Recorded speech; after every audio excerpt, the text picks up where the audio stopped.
11 Downing Street. It's a mystery story.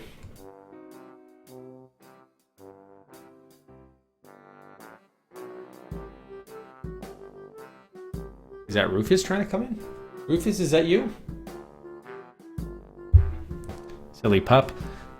So, this is an obscure edutainment game, released in 1993 for Windows 3.1. Most well known for having an obtuse story, containing poorly linked educational material, and being overall extremely unusual. There were at least 2 episodes planned, but only one was released, which I guess is number 11 Downing Street. The basic plotline of the story is that it follows a cow named Norbertina, as her life goes through a ton of twists and turns, meeting eccentric characters and eventually teaming up with the mastermind detective Sherrloch Sheltie. She also catches the eye of an international criminal named Baron van Moribund, who has his team of operatives try to hunt her down for some unknown reason. The educational parts of the game are essentially reading material that can be accessed in the story by hot words, providing text, pictures, and even videos. The hot words also provide low-grade, bizarre animations, and describing them doesn't do them justice.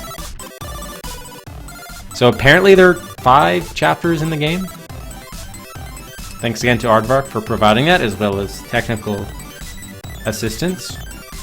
Manual is very short, so let's look at that now.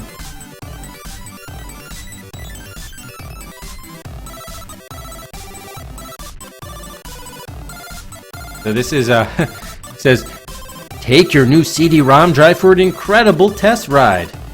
Interactive fiction for the gifted child in us all, with dazzling animation and 11 volumes of the Dictopedia Ninja Nanica. Culled from university libraries, enhanced with video, music, and museum-quality clip art. I had no idea that clip art was even in museums. So that such a thing as museum-quality clip art could even exist. Wait, university libraries? This is an educational game for undergraduates? Free Charles! Thanks very much for the Twitch Prime sub. Charles, thanks very much for the support. Well, thank you so much, Charles. Who's a recent follower as well. Thank you so much, Free Charles. Welcome. I hope you enjoy this interesting relic of the past. The art style in particular. Oh god. In the 30s, it was Tracy and Hepburn on film. In the 60s, it was Rocky and Bullwinkle on TV. But in the 90s, it's Ninja Nanny and Sherrloch Sheltie on CD-ROM. Hey, Wobble. Oh, have you really? They actually sell clip art CD-ROMs? That's incredible. What is it, like the what is it, like art museums would do that? I mean, I just never heard of such a thing. What lurks behind the door of number 11 Downing Street, under the very nose of the Prime Minister of England at number 10? Hey, welcome, Smergendorf. There is always time for Ninja Nanny. Join Ninja Nanny and Sherrloch Sheltie in number 11 Downing Street, the premiere episode of a continuing mystery series, set in exotic locations around the world, as our heroes pursue the secret of Ninja Nanny's heritage and her rumored fortune in lost treasure. Enter the world of Norbertina Ninja Nanny, a mischievous cow in search of answers to the riddles of her past, and sleuth Sherrloch Sheltie, budding computer criminologist from Lochshire, Scotland. Outwards and story text take you to animated sequences, where you'll meet a host of eccentric friends and foes as Ninja Nanny is shadowed through San Francisco, London, and the Cotswolds by unexpected dangers. I'm assuming Cotswolds is in the UK? Anyone from the UK can tell us more about the Cotswolds? Why would Europe's mastermind criminal, the ruthless Baron van Moribund, be fascinated by a humble, penniless nanny? Will Ninja Nanny and Sherlock Sheltie evade the Baron's international network of operatives, including the ever-resourceful Noel Cairo? How does an orphan calf meet and team up with a Scottish digital detective? And can they endure each other's company? Chaos, chaos, he grumbled, ducking under moleskin Tudor breeches that belonged to Desmond the Night Watchman Penguin. What? I can barely walk in the door. I need a pole vault to reach my bloody bed, which is a trash pile. Wait, who's sleeping in the trash? Is this Sherlock Sheltie or is this Noel Cairo? What? I need a pole vault to reach my bloody bed, which is a trash pile. His vile temper raised the hairs between her horns, and she looked up from a chapter on pacifiers to shout, "Is that so? Well, I'm tired of bagpipes. You keep me up all night playing that rock music." "Not rock, Bach. You musical illiterate. The toccata and fugue as in the Phantom of the Opera. Something to stimulate my thinking spirits. Say, what the devil are you working on?" What the hell's going on? Spinster Ensign Iona Higgleby of the Salvation Navy, not the Salvation Army, but the Salvation Navy. She fears the influence of those other libertine narrators and would like to have a word with you about the mysterious tenant of Draught Mansion, as well as the Brothers Karamazov. The Brothers Karamazov. That's it. Play on that. Then we have, is this supposed to be Napoleon? Emperor Norton the 33rd. Find out how he got this unusual name and outrageous costume, and receive a clue to Ninja Nanny's haunting legacy. Archie Livingston Pritchard, a seasoned gossip. Like the other narrators, he'll both give you clues and take you on wide-ranging educational side journeys, from Dashiell Hammett and the Maltese Falcon, to Lewis Carroll and Alice in Wonderland, from the Orient Express to a Victorian hotel, with a ghost that plays the piano every night. Sir Fabius Corpus, barrister for shady clients. He's met Sherlock Sheltie before, and not under the best of circumstances. This is just just random thing after random thing. Imagine, if you could choose top-flight educators, what would they be like? Their minds would be the curio shop of human invention and history, and every time you mentioned something, they'd come up with a fascinating related tidbit. They'd be extremely well-read across multiple disciplines, and have spent countless hours in research at the libraries of great universities. In short, they'd be the Dictopedia Ninja Nanica, which takes you into the fascinations of reality and explores the curiosities of literature, history, science, art, and nature. How did Lloyd's of London start? Illegally? Which Roman emperor named a month after himself, madly traced his heritage back to the goddess Venus, and resurrected 3 lost cities? Who changed human thought but spoke with a lisp?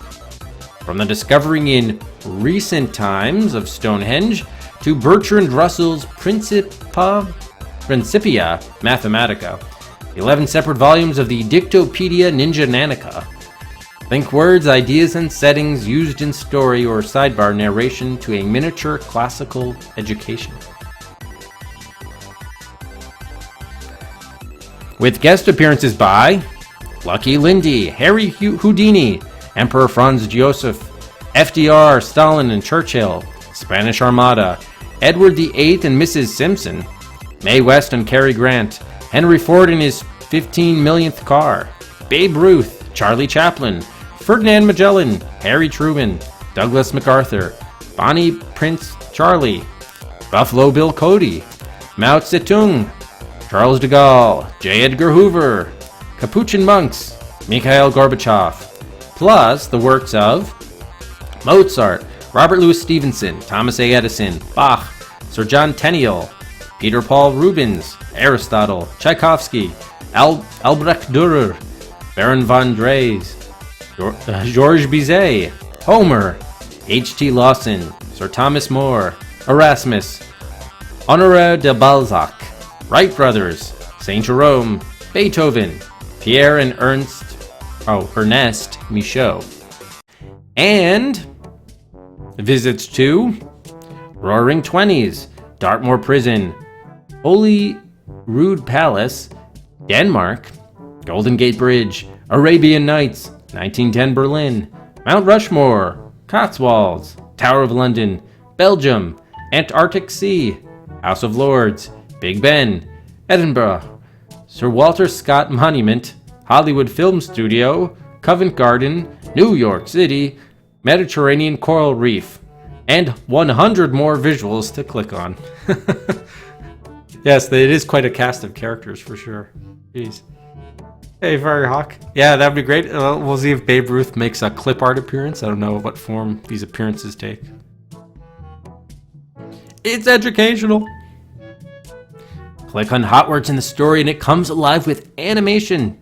Visit the wacky pigs in this scene. Click to find out more about these outrageous pigs. Archie's got quite a vocabulary, so check it out in the amazing Dictopedia Ninjanatica, a mini classical education, a sort of national or rational inquirer for knowledge. And it's for ages 12 and up, so it's actually an educational, like a higher end educational game in terms of, I guess it's more advanced.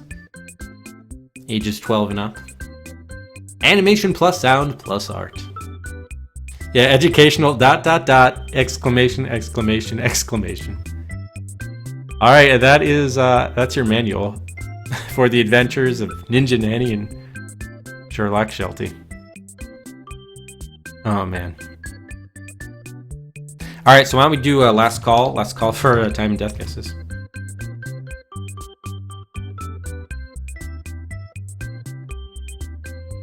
And we'll also open up just, it was only open a few minutes ago, but we'll open up eyes as well, just as we tabulate the final time and death guesses.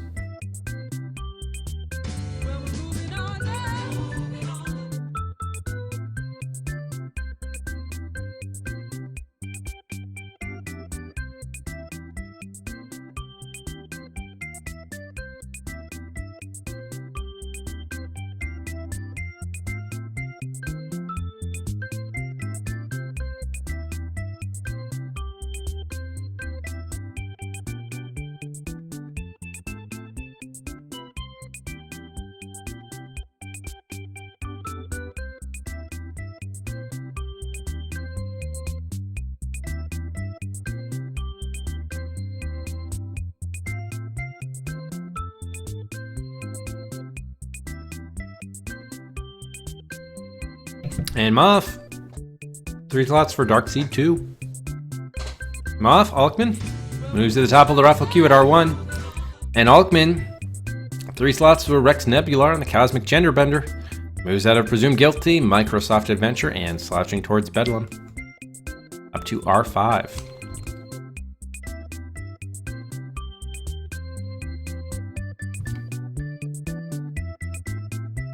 Okay. All right, so I'm now going to be no longer accepting responses for the time and death guesses. Oh, did you, Travis? Yeah. Oh, yeah. Great game, huh? Yeah, you thought so as well. That's great. Oh, Sins of the Father. Well, that's a great game too. Very different, obviously, because the latter is FMV, but or Beast Within is FMV. Yeah. Yeah, I enjoyed both immensely, but probably Beast Within, because that's, that's got to be one of the top FMV games of all time, I would think.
Damn, wow, one short, Travis?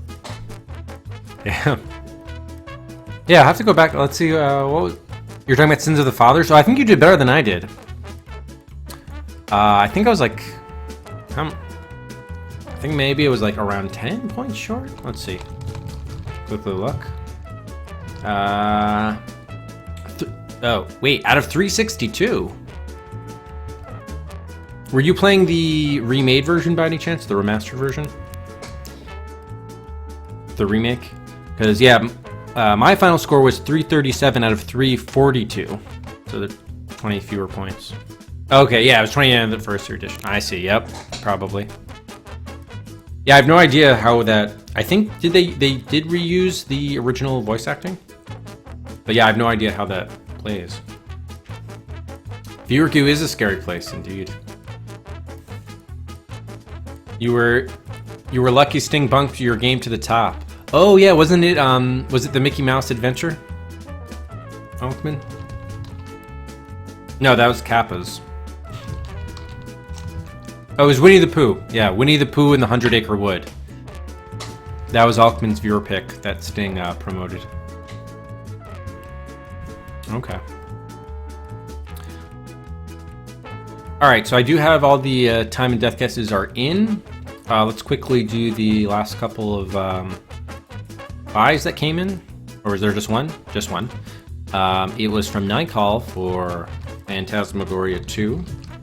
That was Nightcall's third. It used three slots for 3 different games. In this case, moves it ahead of another Shannara, hanging in there at B2. And actually, it looks like Once Upon a Force is at 120.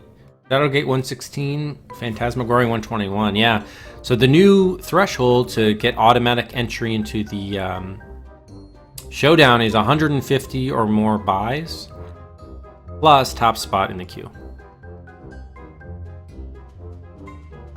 Yeah, go classic. All right, so let's turn off buys here.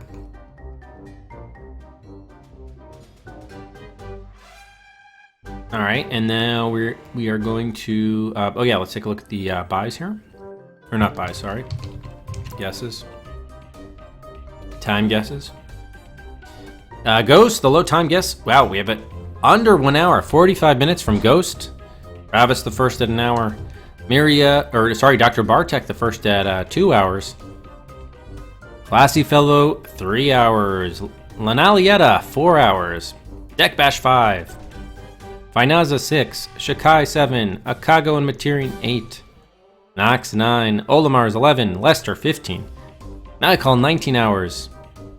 And Nox also says, got milk. And now for the death guesses. Looks like, yeah, a bunch of people saying 0 deaths. No deaths available in an educational game. We do have a few people here. Aardvark classing boss at 1.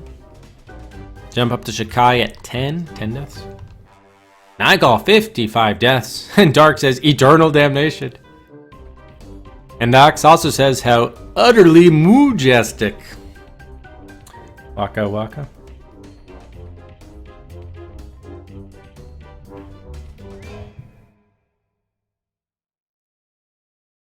It could be. Yeah, it could be. We'll see. Yeah, I mean, there are 5 chapters, though. So we'll see.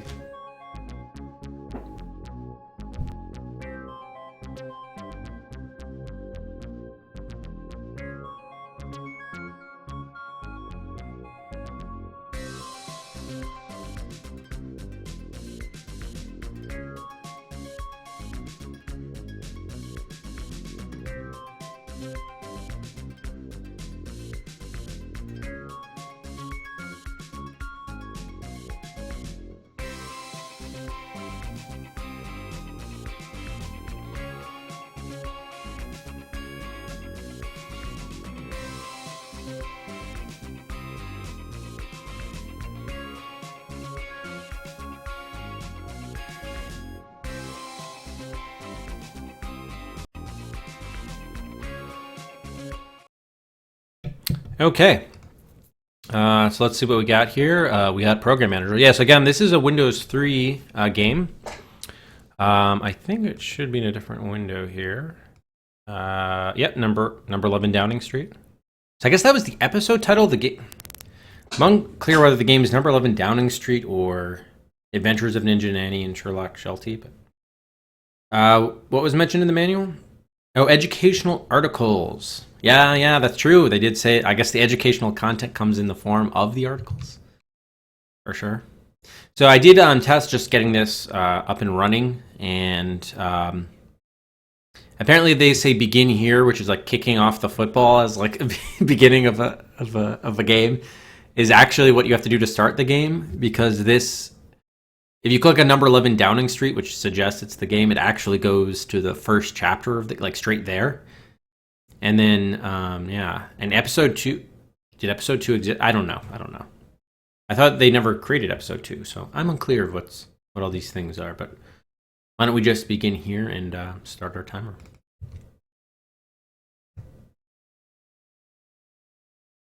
Oh, we got credits right off the bat here.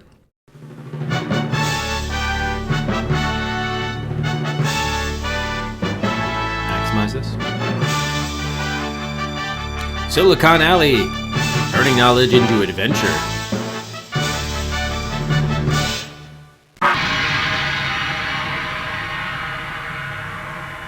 Episode 2 is chapter 3. GG. All right, to begin, click here. So by the way, too, the other annoying thing is, too, even when you maximize this window, it doesn't actually take the full... You can see there's this gray border, but whatever. The continuing adventures of Ninja Nanny. Is that supposed to be a scarf? What is that red thing? And her faithful companion, Sherlock Sheltie. Fraser. In episode 1, number 11, Downing Street.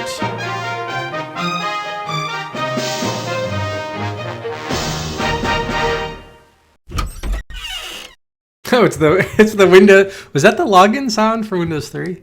Wasn't it one of them? All right, to explore, just point and click. Adventuring along with Ninja Nanny and Sherlock Sheltie, learning clues as they do, and meeting a host of eccentric friends and enemies. So just point and click. Do you wish to exit this dust jacket and run chapter 1? Dust jacket. Oh, meaning this is like the cover of, I guess that's their clever way of saying it's the game menu? Dust, like the dust jacket of a book. Wouldn't table of contents be the menu for a book, though? I don't know. Oh, it's AAM. Yes. Thank you. Thank you, Sting. Yeah, sorry, Dark. I can't control like this. The volume's all over the place. But yeah, I guess we want to start chapter 1. What else should we do here? There's cinema. Oh, should we watch the cinema? Cinema, we got, I guess that's Ninja Nanny. That's Sherlock Sheltie. 11 Downing Street, I guess. Baron von... Oh, that's the guy, Moribund. That's the villain. I have no idea what this is. Maybe a early personal display assistant. And what looks to be some gray matter of a brain. Click on the brains. Okay, let's cancel that. Brains. Scientific studies have shown that reading the Dictopedia Ninja Nanica expands the brain. You will now see your brain after reading our humble academic effort. Profiling display.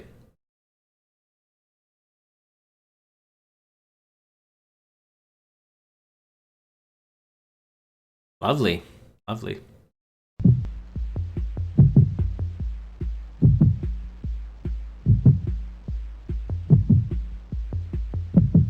I like those beats.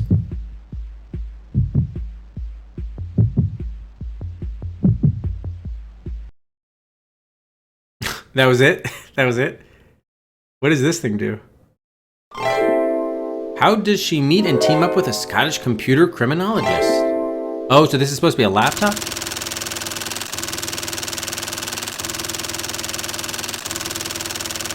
There's an ant and I. She saw an ant and then she came across... She was online, maybe, and then she saw an ant on the screen and discovered that ant was actually the criminologist Sherlock Sheltie.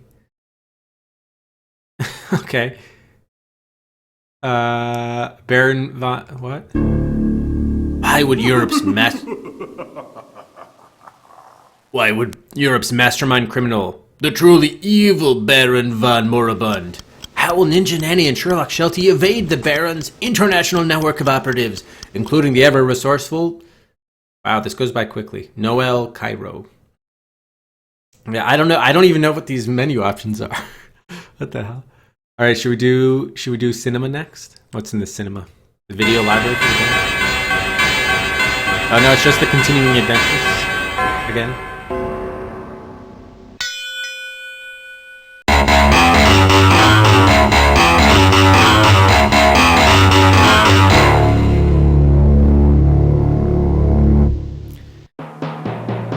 Jeez. Didn't we just already see this?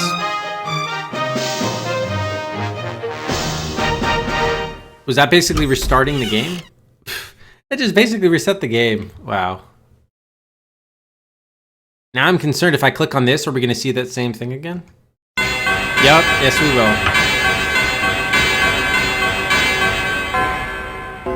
Hey, Gore. Is this a game I made? All right. So I think this would just kill our eardrums again with the Sherlock Sheltie. So we will not click on that, and that just what opens up the door again, probably. All right. I think we're ready to start. MS Paint does exist. Probably. When was MS Paint? When was it known as Paint versus? Was it It was originally Paintbrush and then became Paint, or did it start off as Paint, then became Paintbrush, and then went back to Paint? Now it's like Paint 3D. All right. Well, why don't we get underway? Yes, let's exit this dust jacket and run Chapter 1. Let's hurry up and get to the story. Let's know that. And we're driving down a road. I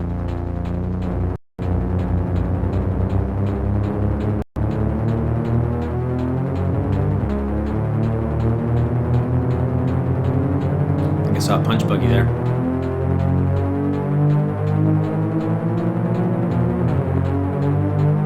Ooh, it's a Hertz truck. Tunnel vision. Oh, there we go. Chapter 1, Baghdad by the Bay.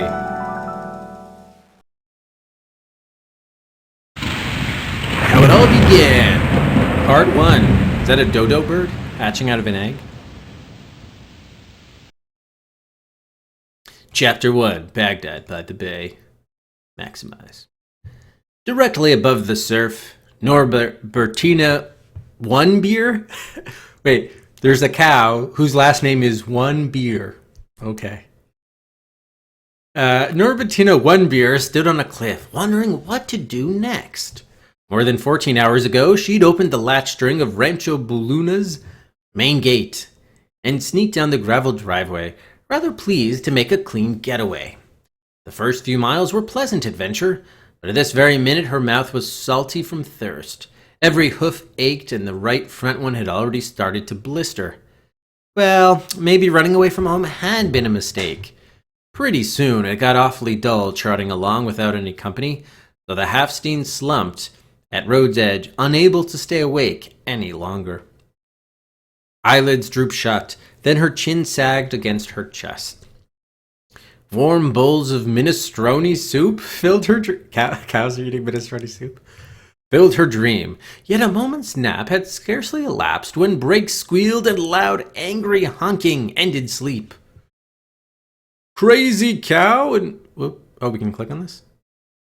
For certain animation sequences, you have a choice of speed optimized or cartoon quality animation. It is recommended to pick cartoon quality only if you have a very fast 486, for example 66 MHz DX, and a double spin CD-ROM drive, for example the Toshiba 3401 series. Oh yes, we will. Should we ask each time? No, we'll do the cartoon quality. You have chosen cartoon quality animation. You have chosen poorly. Norbertina. Oh, we're on Highway 1 now, everybody. Why do these windows keep on resizing? LGR. Yeah, I saw like the first, I think, minute of the LGR video just to know what, like, try to get an understanding of the background of the game. But then when he started to go into it, I had to duck out because I didn't want Didn't want spoilers, obviously. All right, so Nora Bettina is innocently romping along California's picturesque Highway 1. If you click here, she will appear at this very spot in a few moments. Then you'll have a decision to make. Uh-oh.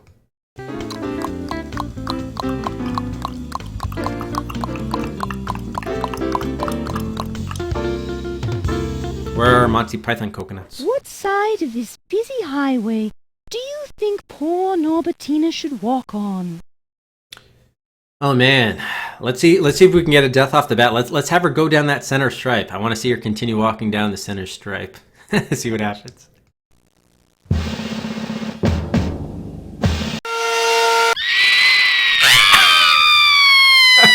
You have just committed your entire life savings to reconstructive surgery, putting our heroine back into a cow from the hood ornament of that truck.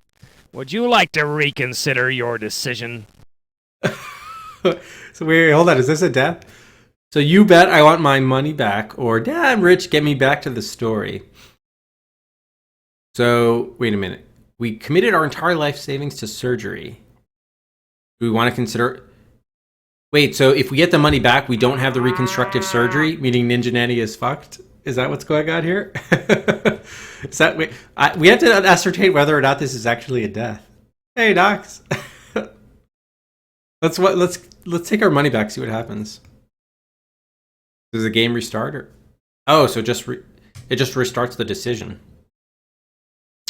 So wait, what would have happened? Let's watch this again, but see what would have happened if we had clicked the other option. I don't know whether it's a death or not because it's not very clear whether it's saying like, oh, undo versus whatever.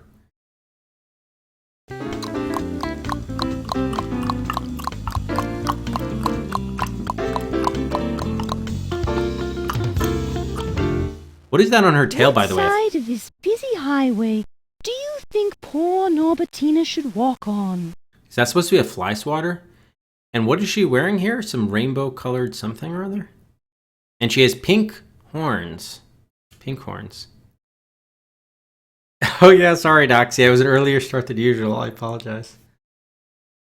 All right, let's just get run over again. I want to see whether this is a death or not. We're going to choose the other option to see how that differs.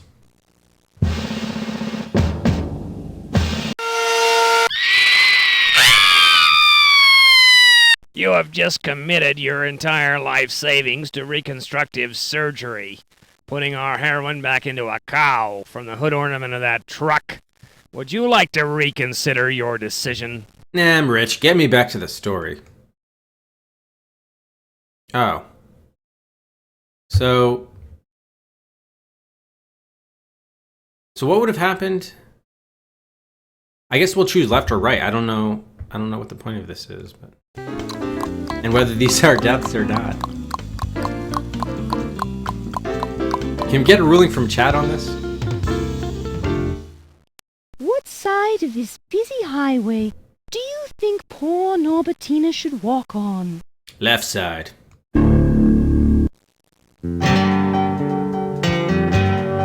Actually, isn't that right in the path of the truck? Yes! At least poor Norbertina survived your choice. Would you like to try again?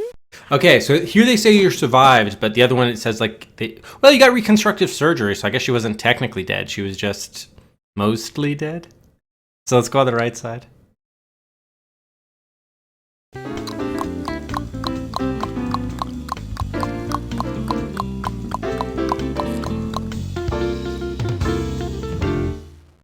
What side of this busy...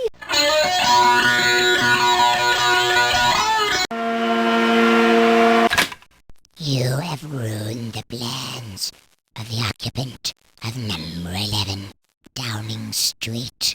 You will never again live in safety.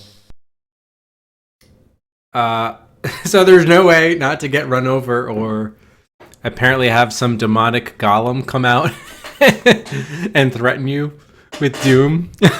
What in the flying hell's this? Yeah, alright, I'm doomed anyway, apparently. Yes, apparently we've come to the realization that we are doomed, so we better get to the story. Yeah. Crazy cow! a lumberjack Plaid shouted, leaning out of the window of his Mack truck. "Why don't you watch where you're going? You nearly got killed!" He revved off in a hurry, thick plumes of diesel jetting from his exhaust pipes. When Norbertina finished choking on the fumes, she noticed that his truck headlights illuminated a large green sign. San Francisco, 5 miles. 5 miles to Baghdad by the Bay? Yeah, I don't think... I've never heard San Francisco referred to as Baghdad by the Bay. What? Okay, let's see what Baghdad by the Bay is.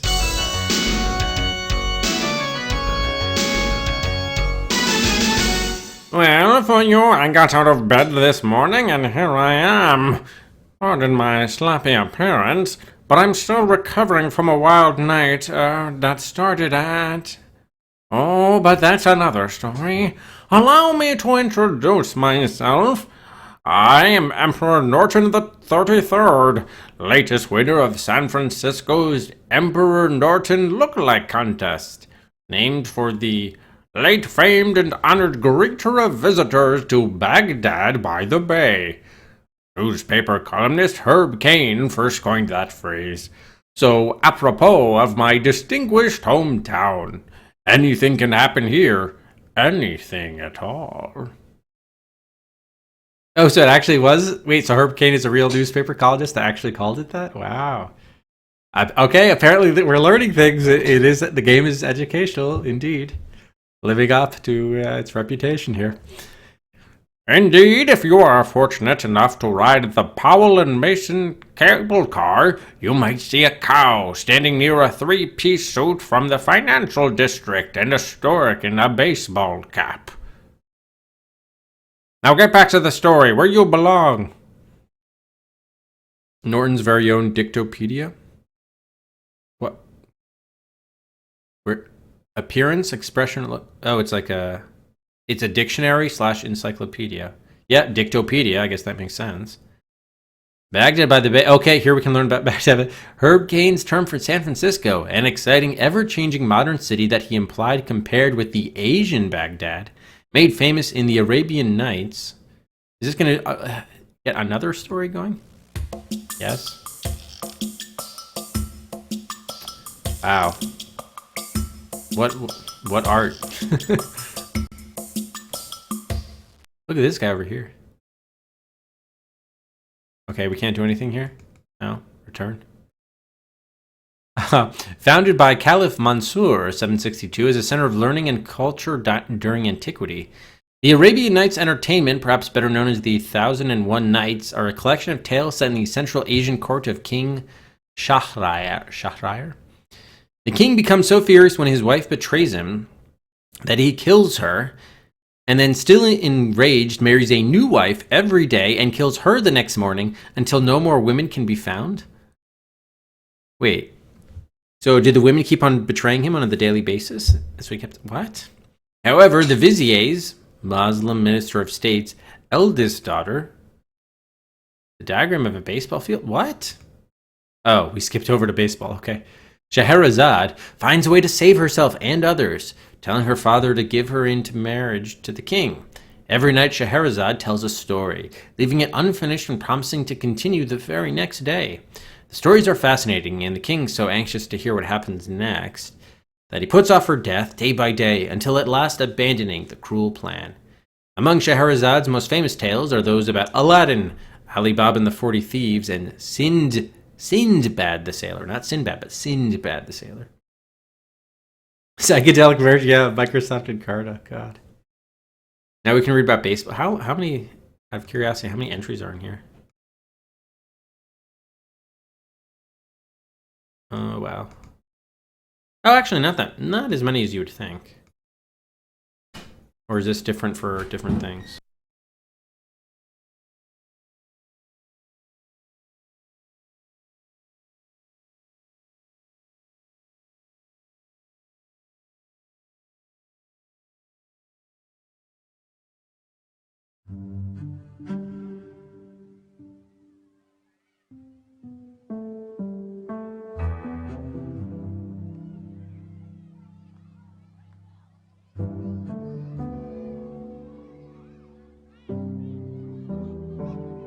Hello, I'm Twinson, the hero of this adventure. Can you see me up in the box up there with my girlfriend Zoe? That's my trusty friend Dino Fly on the right, and that's a portrait of Sendel, our benevolent goddess, who breathes life into everything.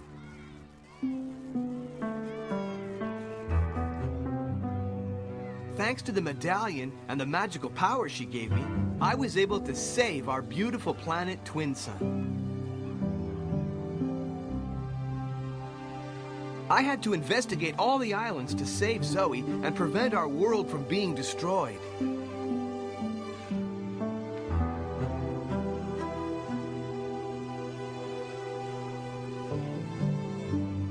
The terrible dictator Funfrock had the entire planet in his grip, until I came along. Yep, I'm proud to say Zoe and I are expecting good news. We'll soon be hearing the pitter-pat of tiny feet, so we gotta hurry up and get everything ready.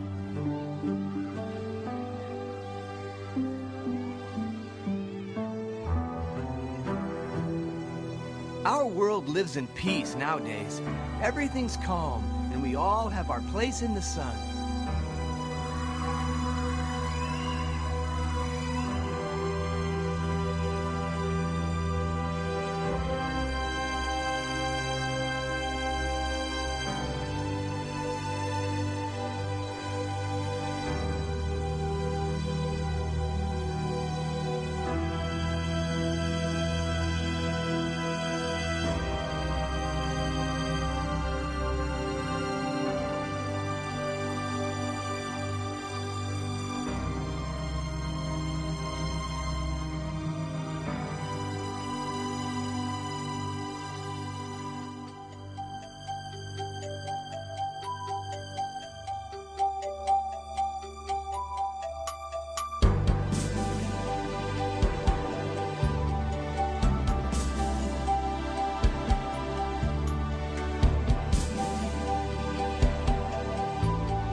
All right, sorry about that, everybody. My wife stopped by and had something that she needed help with, so I had to quickly cut there. That any warning? Yeah, it's yeah. I think it was a trailer. That's right, Mo. For Little Big Adventure 2. No, I'm sure. Oh, I'm sure they're a ton. Hey, classy fellow. I'm sure they're a ton. I'm sure they're a ton, and we're playing one of them now. All right, so let's resume. I think we were looking at this is the Dictopedia Ninja Nanica something or other. So do we? Yeah, I guess we'll read these entries as they come up. I guess. All right, so let's. Wait, what does hot words do? Do I want to go to the next hot word? No. But you could search. Let's search for cow. Oh, we got white spotted cows. Let's search again. Cowboys. Oh, wow, it even searches the other window. That's impressive. Search text not found. Okay, hide the Dictopedia Ninja Nanica. And let's... All right, Emperor Norton is telling us to get back to the story where we belong, so we'll do that. Okay. So what are we doing here? We have large green sign. San Francisco, 5 miles.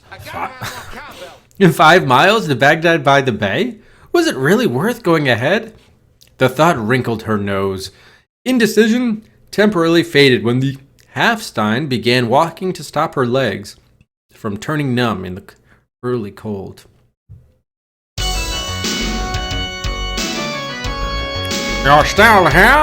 Well, since you are, I suppose you might think a Halfstein is just a young, half-sized Holstein. But it's not. More will be revealed later. Stay tuned. If you're restless for a clue, look at the birthmark on Norbertina's hide in the animated opening. What? What am I even talking about? I don't know. They just stuck me in this game and told me to say these crazy things. Wait, so we really? Hold on, okay. So, she's a half-steep. We have to look at birthmark on Norbertina's hide. And the animated opening. Okay. The hot words are worth checking in the Dictopedia. Okay, thank you, Aardvark. But it seems like they're only coming by when it's relevant to the story, which keeps on... This is kind of like Inception, the encyclopedia of the game, because we keep on going layers deep. Now I'm taken out of the Baghdad by the Bay story. All right. So we did the Halfstein, right? Yes. Okay. Well, Fogg reached out to claim Woo. Probably should do like the page down thing. Okay, there we go. While Fogg reached out, clammy fingers to give Norbertina's... By the way, love this expression up here. Give Norbertina's tail a ghostly squeeze. Halfway around the world, an urgent cablegram was delivered to number 11 Downing Street. White gloved fingers balancing a polished sterling silver tray floated the cablegram into a lavish study, where a massive greedy hand snatched it eagerly and tore open the envelope. With an explosive "damn!" the missive was crushed and tossed into the burning warmth of the fireplace.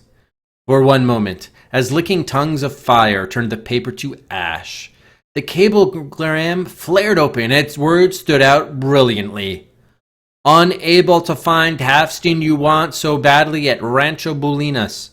Have lost the trail, but will keep searching. She may have gone to San Francisco. A.C. Frink. Wow, so people are on the loose to track down Ninja Nanny, apparently. But she's wanted very badly at Rancho Bulinas. By 7 a.m., hungry and tired, the runaway calf stood across from the congested piers of Fisherman's Wharf. Everyone had a glazed, bored look, except for an eerie fluorescent witch doctor in the front window of Ripley's Believe It or Not museum. Hey, how's it going, Glitch? Wait, a fluorescent witch doctor? Norbertina was lost in staring at his leathery hand, cupping 2 scorpions and a corn kernel, when she heard melancholy cries of a vessel's foghorn and saw a trawler reflected in the glass. Across the road, a battered red ship was chugging into its slip, smokestack puffing little steam clouds as the tired vessel crept slowly toward a dock's warped old planks. She instantly forgot Ripley's Believe It or Not, wondering if it might be possible to catch a ride to England. Our hooves raced through a swirl of early tourists and postcard vendors to approach the trawler's sea captain, already standing on the pier. "No, no, no!" he bellowed to his crew, scratching his grizzled white beard in annoyance.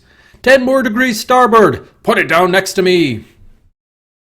A large crane was lowering today's catch to the dock. Fish still wriggled in the bulging nets, and sun glinted brightly off their scales. Flocks of seagulls circled the fresh cargo, then dived down in a squabble to peck a tempting snack. Flapping wings nearly blinded her vision as Norbertina waded through a circus of white feathers, pushing to reach the captain. Grouchy beaks pecked her hide to discourage any progress, but she kept nudging away the boisterous gulls until a last greedy bird reluctantly fluttered off its hard-shelled prize. The calf suddenly found herself staring into a pair of dark, beady eyes that belonged to a stubborn, red creature. Impatiently, her snout poked the animal to hurry along. It scuttled closer and flexed heavy claws. She jumped back, narrowly escaping a pincer that almost snapped her nose. At last, the strange thing waddled sideways over tangled lumps of seaweed and climbed onto a mound of glittering silverfish. Now any chance to talk with the sea captain had disappeared. Fishmonger swarmed around the old man. Only the very top of his sea-bruised rubber rain hat peeked out. Her shoulders wedged between haggling buyers. Did I skip something? Haggling buyers. And whenever he turned his head right or left to hear another bid, Norbertina followed him with her sign. The old sea captain paid no attention. Oh, good. Okay, I'm glad to hear that, Glitch. Yes, that's right. You did have your back surgery. Oh, good. It went well. Watching from your hospital room now. Okay, great. So how long are you going to be, how long do you think you'll be, or when do you think you might be released? Yeah, released. Or how long do you have to be in the hospital for is what I'm trying to ask. Yeah, but I'm very glad that it went well and that you're already alive and kicking to some degree. By the way, what was Norbertina's sign? I kind of missed that. What was the sign? Postcard vendors? I miss what her sign is.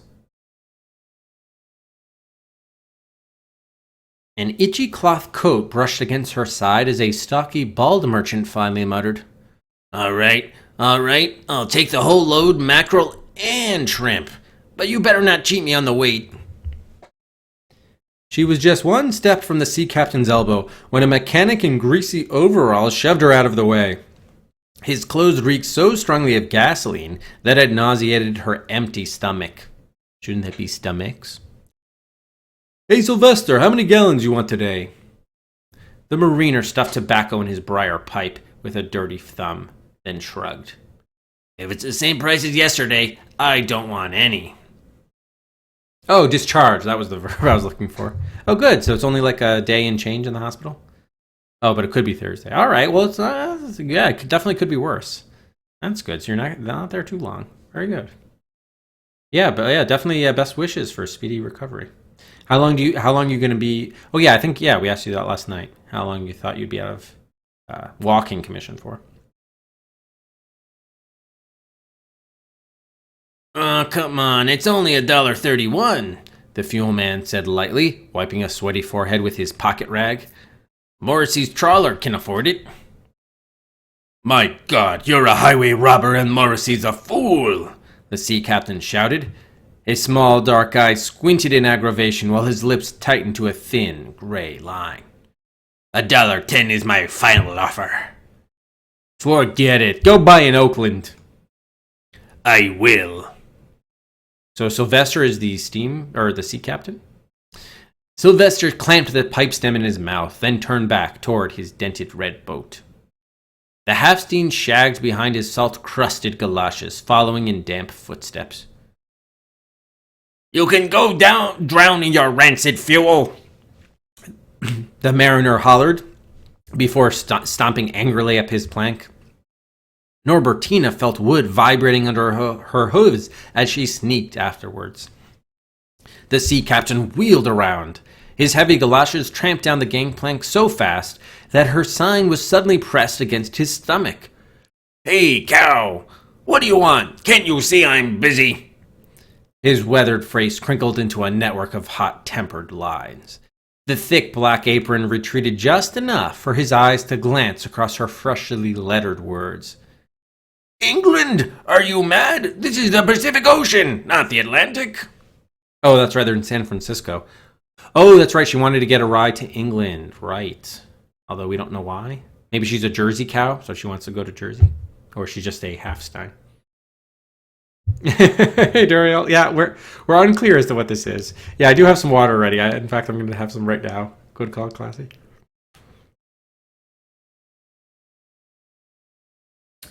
Waving her tail back and forth, the calf nervously poked in the oat bag and pulled out a second question with her teeth. No, you're in the wrong place. I don't have any job. Fish are scarce this season. I have enough trouble feeding my own mouth without worrying about yours. His rough hands flung her message in the air. It skittered end over end, disappearing beneath choppy waves. Then Sylvester clambered onto the trawler, pausing to lift a stray crab from its deck. How Norbertina wished that a pincer would crunch the mariner's lumpy nose as punishment for destroying her sign. Click on this mean fisherman to give Norbertina a revenge. Be sure to click on the background, too, several times before you leave. Man, it's like demonic golem over here. What the hell's going on with this? Jeez. Much better than El Paso? Yeah, I wouldn't necessarily doubt that, Duriel. Good call. So this is Sylvester, who's the sea captain. We have to click on him for revenge. Let's click on his bushy beard. Ouch! Ouch. Does it do anything if you click on something else different? Okay, it's just the same thing. Wherever you click on it. Ouch! Ouch. All right, and they want us to click on the background too. Ooh, it's a sailboat. That crashed, apparently. And a shark jumped out of them. And he's eating something underwater. By the way, I like how this guy has different skin tones with his hands and his face. Like, he's got all sorts of... He's got like 4 different skin tones. Jeez.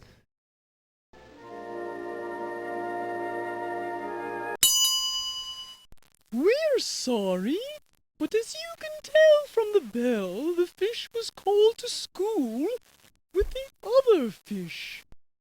Yeah, I totally could tell that. You're absolutely right. Okay, now it's looping. Right. Oh, I didn't click again, but... Oh, God. All right. Oh, now we have this character?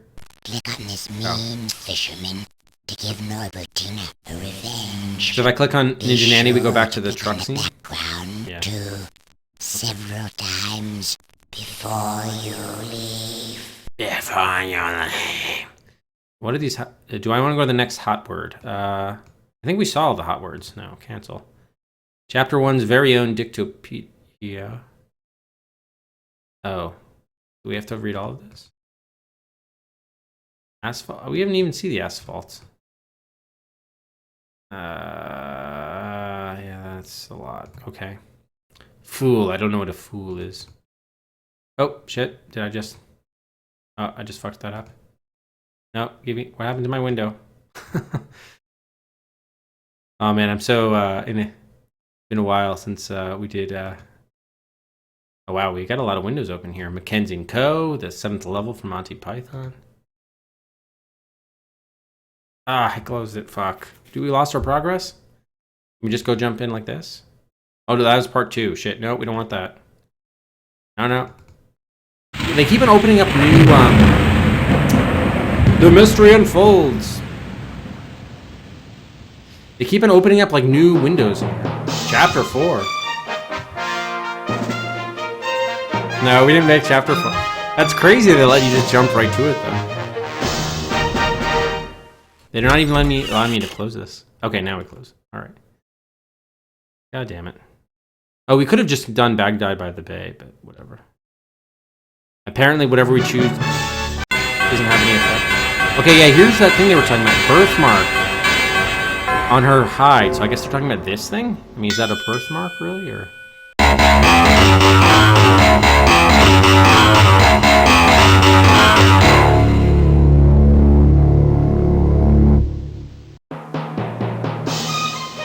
Yeah, I should have just clicked on Baghdad by the Bay, right?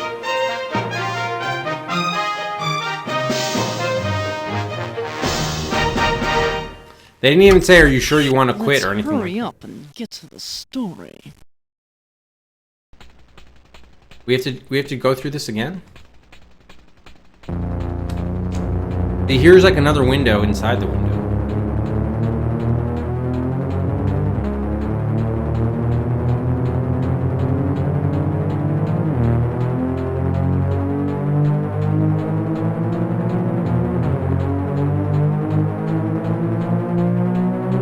Oh, did you Earth? That's tremendous. Maybe you played exactly this.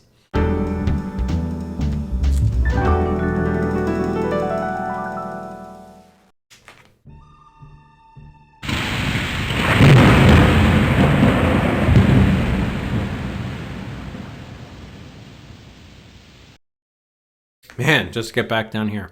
Okay. So I think what is start here relative to this? This probably is continue. The start here, is that going to restart the game? Oh, and it looks like we lost. Oh. So we probably need to get this stuff back. The cartoon quality. We'll just quickly speed through the parts that we already did. What side of this...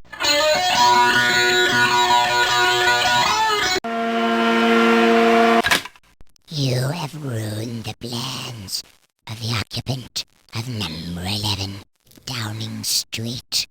You...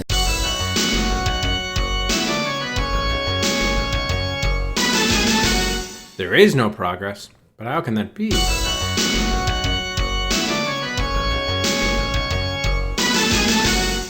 They did add, like when you do this, they add it over Click there. on this mean fisherman to give Norbertina They know. revenge. So do we want to do start here or the continue? Background too, several times before you leave. So, I see. So this is really more like an interactive novel than anything, I guess. So how can we, does anyone know whether we should do start here or I guess this is continue? Because this seems to me like that would start the program again.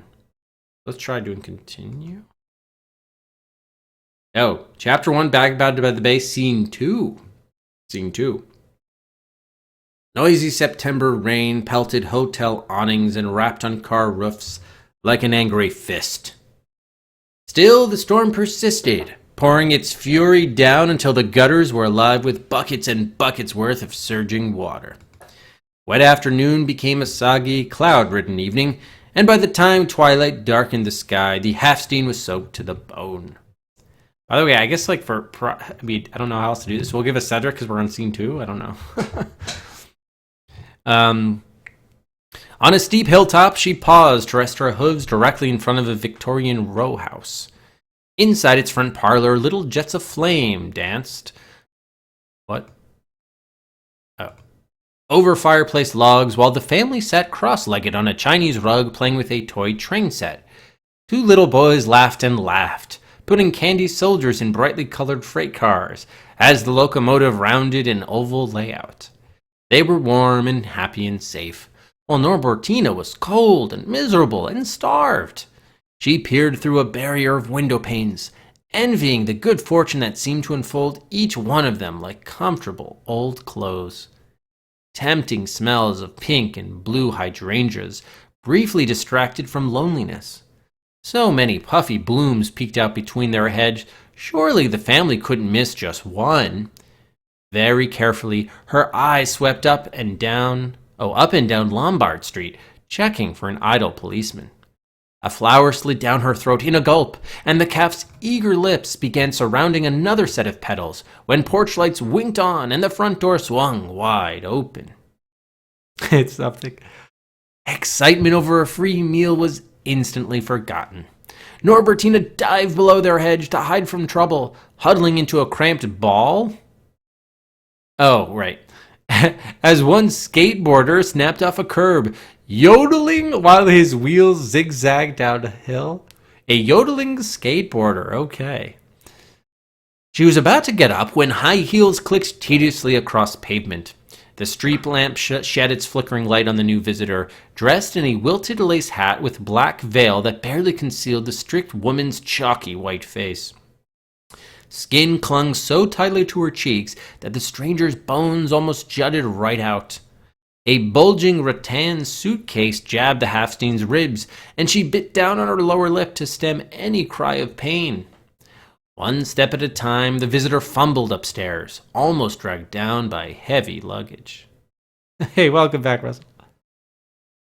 Yeah, kind of creepy. It's a lot of things, actually. It's a lot of different things. A curly-haired young father stepped outside and scooped his son up quickly so that the little boy was riding piggyback on the man's shoulders. There, Eric, over there, straight ahead. Don't you know who that is? See, Eric, it's your new nanny. Come on in, Miss Carruthers, and we'll show you around. Nanny and family were soon squeezed together on the same parlor couch, talking with the gaiety of old friends. Wait a minute. Is the nanny... That was Miss Carruthers, the woman, right? With the luggage. That was not Ninja Nanny. Okay. So I'm guessing at some point Ninja Nanny takes over for Nanny Carruthers. So should we... Oh, okay. There's another thing. So they were talking with the gaiety of old friends. Nanny. Would you like to see Norbertina's vision of a nanny? Yes. Why, yes, I would.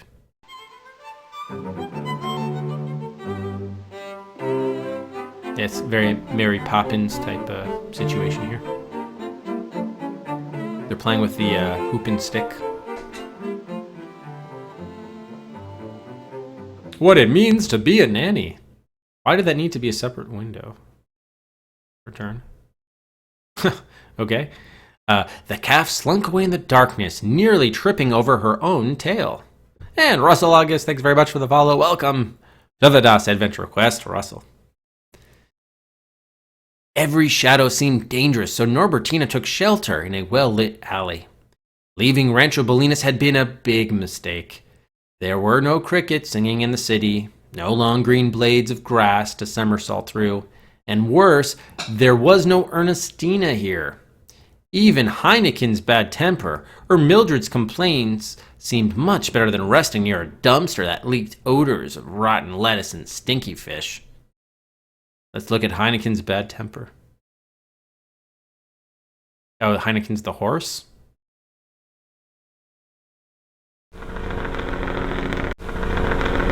Who's snoring? Fresh oats, fresh oat, fresh oats, fresh oat.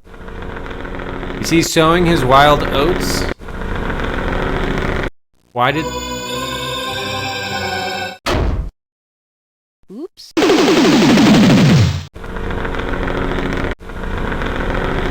The fuck?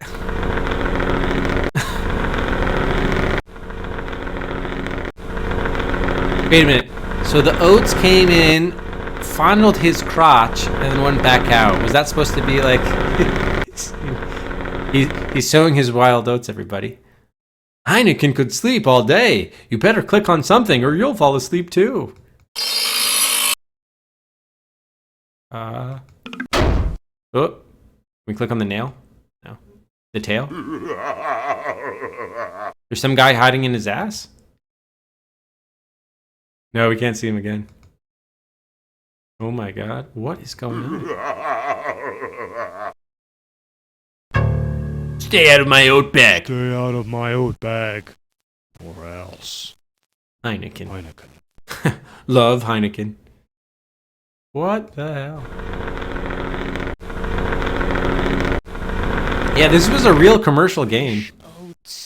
Fresh oats, fresh oat.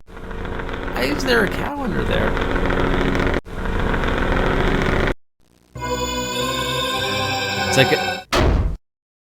It's like a demonic. Okay. All right. I think we're good here. Thank you, Heineken Fresh Oats horse. Game of the year every year.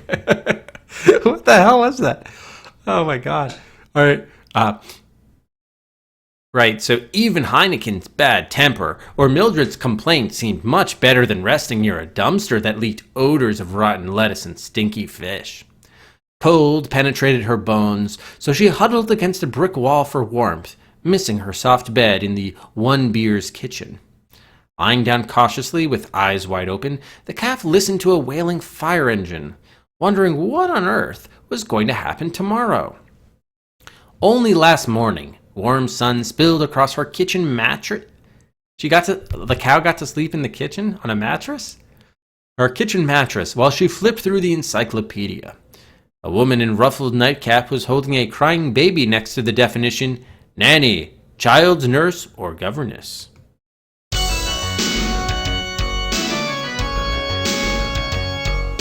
Hey, Stormy. How's it going, Stormy? Oh, right. Norbertina has a somewhat idealized view of nannyhood. As a child, I always wondered what my nanny thought of me. Shall we ask her? Dare we? Oh, yes, we dare. Who? He was a vile brat.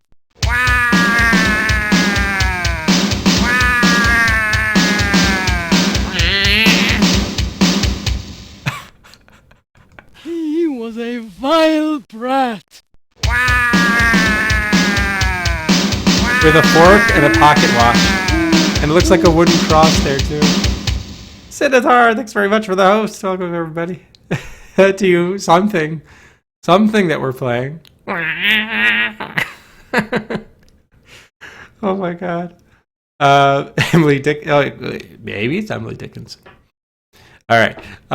A good education, intelligence, and patience are required. The finest nanny schools are in England. England? The map in Ernestina or Norbertina? In Ernestina's history textbook showed an island separated by a skinny channel from the wide, fat land of Europe. Traveling there meant riding on a ship, day after monotonous day, slogging across cold oceans to dock near the tall, jagged cliffs of Dover. She had quickly dropped the idea of becoming a nanny. It sounded like an awful lot of work, and England was very far away. There must be some other way to fit in, but how? Mildred and Albert clearly hated her. Only Ernestina cared, yet for the third time this month she had skipped their lessons and driven off to a doctor's appointment. Whenever Mrs. One Beer went away, she spent the night with her sister Edgarina, a San Francisco architect specialized in mirrored skyscrapers. So the Halfstein had been left alone again for another empty day on the wicker swing. I have no idea, Sinitar. I have no idea. Oh boy. Hey, Gamma. Yeah, kind of, Lester. I don't know. Alright, by evening, as usual, Albert's hair flew off in 20 directions at once, as if he just stuck his finger in a socket, for the not-so-very-mad scientist always forgot to comb his hair when his wife had gone. He'd also forgotten to feed her any dinner, and even the watering trough was bone dry. The twirly ends of his mustache swayed as he whistled the soldier's marching song, busy fiddling a key in the house lock. Once more, thoughts about England returned, and the calf stamped her hoof to claim Dr. Onebeer's wandering attention. Her elm stick crawled in the porch dust. Where's today's San Francisco Chronicle? Albert scratched his woolly head. Scattered all over the place. Which section did you want? Norbertina printed, Classified ads. He stared into space and dragged out the reply. Well, I think it's here, on top of the microwave. That's right, go ahead, take it. And quit bothering me, I haven't any more time to waste. If you're still full of questions, save them for tomorrow. I've got a solar-powered backpack to finish.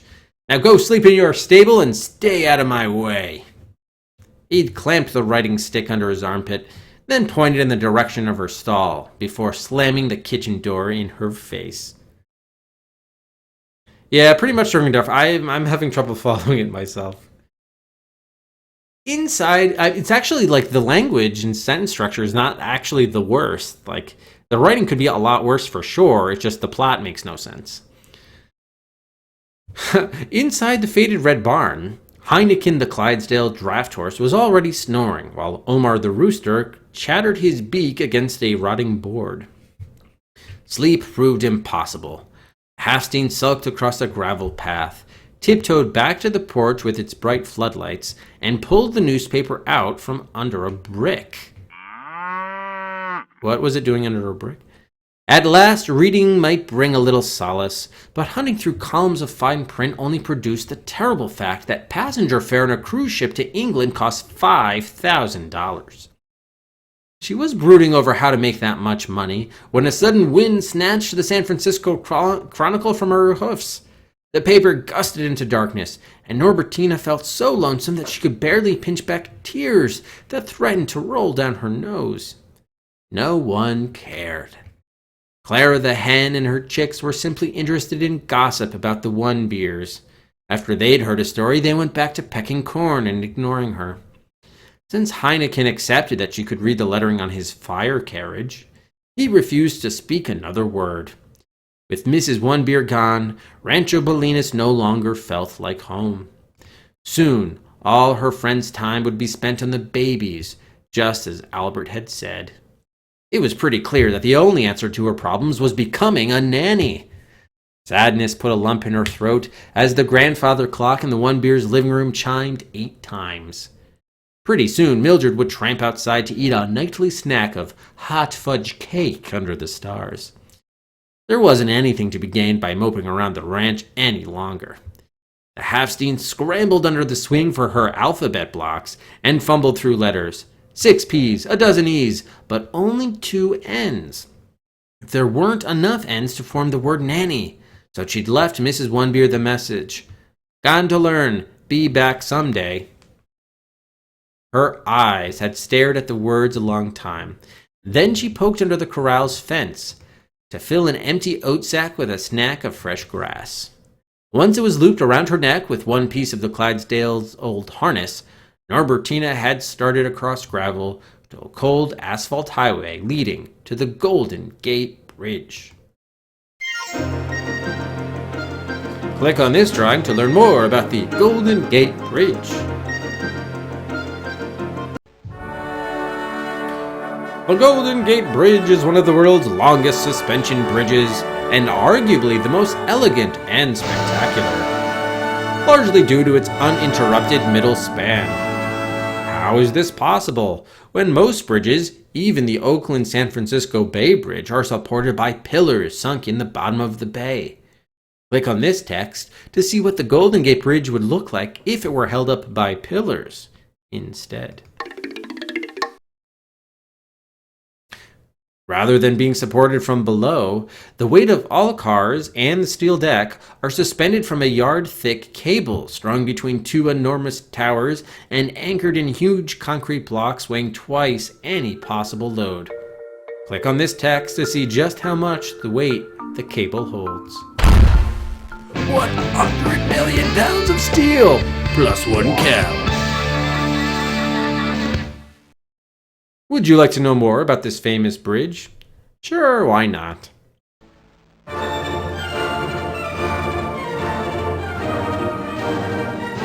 Oh my god, how long is this? Okay, it's not that bad. Gosh. The Dictopedia Ninja Nanica. Alright, we'll pause it right here for anyone who wants any wants to make any buys.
There was some good music. Alright, presumed guilty. Moves out of Rex Nebular, slouching towards Bedlam in Microsoft Adventure. Up to R5.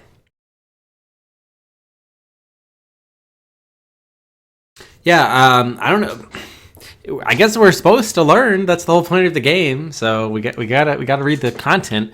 But I'm not gonna browse through the encyclopedia. But if the game prompts us specifically, I guess we could check this stuff out. It kind of makes sense. All right, let's. I haven't seen any ninja. I mean, again, like, there's nothing else to the game other than these like silly things. So they're really good at being ninja. All right, so let's turn off the buys. And remember, it's educational for ages 12 and up. Okay.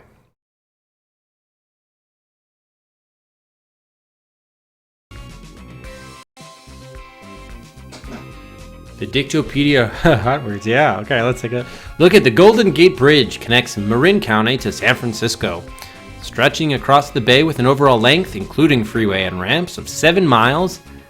Wow, is it really 7 miles long? I know it's long, but 7 miles. And towers that rise 746 feet above water level. Many believe that it was impossible to build this bridge due to powerful tides and the 318 feet depth of San Francisco Bay at its deepest point. However, engineer Joseph B. Strauss succeeded in designing this majestic suspension bridge built from 1933 to 37 at a cost of $35 million. As a contrast in price, the double-decker San Francisco-Oakland Bay Bridge, completed 6 months earlier, cost taxpayers $77 million. Construction workers poured 693,000 cubic yards of concrete and used more than 100,000 tons of steel to make Golden Gate Bridge. 80,000 miles of cable support it, and non-stop crews are always sandblasting off rust and repainting it in international orange, applying 10,000 gallons of fresh paint each year. More than 17 million cars cross the southbound bridge annually. From its span, you can see the towering beauty of the city's unique skyscrapers through cables strung like harp strings, and pier at Alcatraz Island, once site of a maximum security prison that housed Al Capone and Robert Stroud, Birdman of Alcatraz, but now a tourist attraction. Wow, $1.5 billion. Yep, makes sense, Ma. Makes sense. Read on for some fascinating information on bridge engineering. If suspension bridges are less expensive, faster to build, and it is easier to provide clearance underneath for tall ships, why are so few of them erected relative to bridges supported atop piers sunk in the bottom of a river or bay? The answer to this lies in the spectacular collapse of the Tacoma Narrows Bridge in Washington during the early 60s. This structure was twisted by gusting winds that resonated with its own inherent frequency, much like a structure was twisted by gusting winds that resonated with its... Wait, I just said that. Much like a guitar string when plucked. Eventually, the torsion of twisting force snapped the span. Now, computer simulations and analyses can decrease risk of such a resonance, but do not guarantee that the many hundreds of millions of dollars won't be wasted. Keep in mind that when the Golden Gate Bridge was built, there were no such tools available. To prevent such a catastrophe, the roadbed of the Golden Gate Bridge is actually built as a stiff box, arched across the span and reinforced with many diagonal braces to keep it from humming with increasing amplification, as it is drummed by wind flowing into and out of the bay. It may also be of interest to note that the cable is anchored by two simple but enormous concrete blocks weighing many times the possible traffic load on the span.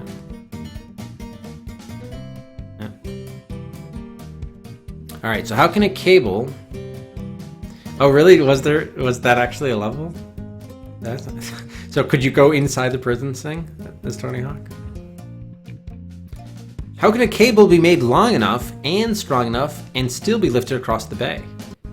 During construction, a rope was first strung, and the cable was lifted on site from many hundreds of finer cables into a twisted cord, then winched in position atop the two prominent towers.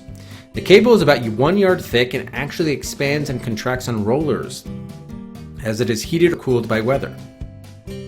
Many hundreds of vertical cables are clamped to two main lines and run down to the roadway. Constant painting and repainting of the bridge prevents rust from weakening the structure. Today, the finance debt of the Golden Gate Bridge has been paid off for many decades, and its tolls are used only for maintenance. Wow, that's pretty neat. Why are suspension bridges so much less expensive than other types? Two major reasons. One, no geologic survey must be conducted of the submerged river or bay bottom, and few structural elements must be anchored into the bedrock underneath many tens of feet of relatively loose silt or mud. And 2, less material needs to be used when weight is hung in tension rather than propped up from underneath in compression. How can this be? Because materials are inherently much stronger when you try to pull them apart in tension than when you try to crush them flat in compression.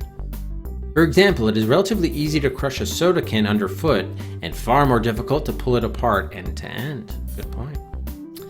The ultimate example of this is string or cable, which can support no weight at all when pushed on, but can hold thousands of times its own weight when hung. So it's interesting, it's actually like a pretty well written article. I just don't know how to square like this content with the fresh oats business. Wow. Alright, we got through a long article. Let's give it a Cedric. And return to our story. As the cow's snore echoed through the alleyway, A.C. Frank's dented blue truck parked alongside Fisherman's Wharf. He stepped through clusters of heavy mist, looking for someone to ask about the missing Halfstein. Frank's stomach churned in hunger, and he arched an eyebrow in uncertainty, wondering again if this wild chase were really worthwhile. But one glance at the paper in his shirt pocket with the number written on it by the Englishman erased all doubt. If he found that calf, he wouldn't have to work for 1 whole year at least. Beside an old trawler, a lone sea captain was drinking from a styrofoam coffee cup, each sip staining the bottom of his bushy white mustache dull brown. "Hey you!" Frank snapped, approaching the old man's gangplank. "I need information about..." Nothing. Yeah, I will let you know, Klaus. I will let you know. Wait, Material, they actually ripped it? They just stole the actual encyclopedia writing? Damn. Yeah, we haven't gotten any quizzes yet. Comedy story, yeah, it makes sense, Duck Dash. It kind of seems that way, for sure. Oh, we made it to scene 3.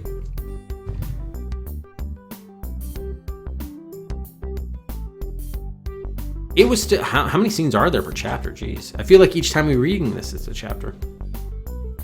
It was still the yawning time of morning when clang, clang, clang broke through low-flying mists.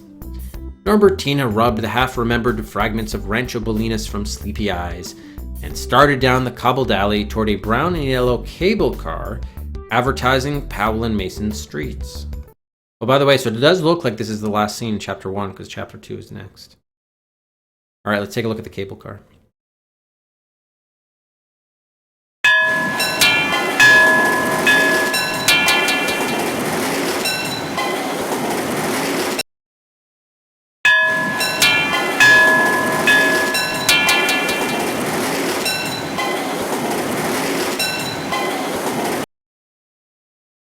Okay, thank you. Thank you for that. City workers crowded on board, immediately hogging every bench seat. Seconds later, the driving began lurching his car up a steep incline and the calf hopped on its back. Why does it always do that? It goes up too. She perched on a wet, slippery running board, winding her leg around the cold metal pole and holding on tight. Even this wobbly journey was better than more hoof blisters. Damp breezes shivered her skin until skyscrapers blocked the wind, and hot sun roasted her ears. One three-piece suit creased his newspaper and began discussing Herb Kame's column with a large stork. Nothing much new but the Midsummer Mozart Festival. Yeah, there is. I got a plug-in today. See? Third paragraph. The talkative bird pointed at the chronicle with his sharp beak. He leaned over so far that a Twins baseball cap almost fell off his head. Yeah, where is Chris, by the way? We haven't seen Chris in a while. He's a Twins fan, Chris Hannell. Clang, clang went the trolley, ding, ding went the bell. Zing, zing went my heartstrings from the moment I saw him fell. I fell. Yeah, where is that from? Because I know they, Marge Simpson sang it on an episode at one point with The Simpsons. Is that really you?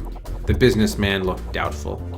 Sure it is. Look at my t-shirt. The stork puffed out his chest.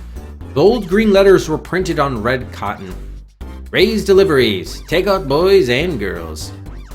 So how about now? Want to place an order? Service guaranteed. Sorry, not in the market yet. My wife and I are still looking for a place in Marin. Maybe next fall if... A conductor interrupted their conversation. He was stepping towards the rear and announcing, Tickets, please. Man and bird. So I don't. This is a world where the animals, I guess, not only can talk, of course, but they freely interact with humans and so forth, and our friends, I guess. Meet me in St. Louis. Thank you, Judy Garland. Thank you, Gabo. So man and bird each opened their wallets, then held out fresh stubs. Once their fares were collected, the stork resumed his pitch. Tell you what, I'll give you a discount coupon. It's even good on our layaway plan, or... The half-steen was no longer listening. Through large, frightened eyes, she watched the conductor bend his shaggy brown beard to continue the inspection, while the cable car trundled along like a toy wagon. With each creak and groan of its track-bound wheels, she schemed for a way to avoid getting kicked out into swirling traffic. Nearby, a freckled woman was rummaging through every compartment in her purse. That seemed like a clever idea, so the calf pretended searching in the oat bag with her snout for a ticket. The conductor scowled. Well, cow, where is it? I haven't got all morning. She looked up sheepishly, trying to soften his impatience with a grin. He was not amused. No money, no ride. Suddenly, the grip man pulled his lever back. Their car lumbered to a halt. An angry maze of blaring horns greeted Norbertina as her legs reluctantly hopped down, threading between impatient bumpers. On the sidewalk, she slouched against a green, red and white North Beach lamppost to relax, but was hardly able to breathe. Tears blurred her eyes so that the bold letters Ice Cream Emporium were only a neon jumble flashing above a high iron fence with gilt-tipped spears. The elaborate wrought iron suggested a prosperous family of Italian coffee merchants, but the old-fashioned gingerbread-style house's walls had been painted beatnik, psychedelic banana yellow, holding up mint green shutters and a lavender front door. Smoke burped from its brick chimney, while roof pipes exhaled tempting coffee merchants. Wait, what? Tempting odors of hot, gooey chocolate syrup and fresh roasted nuts. Norbertina's mouth watered, and she wedged her face between the cold shafts of gilt-tipped spears. Her nostrils quavered, taking deep snorts of the rich chocolate smells again and again. If only she could work here. Her thoughts conjured the mirage of a pig's hoof, darting out and hanging a help wanted sign on the brass knob. The beautiful illusion jiggled back and forth as the door swung closed with a very real thwack. And that's the end of chapter 1. Do you wish to exit the chapter and run chapter 2? Wait, hold on 1 second. Did we miss...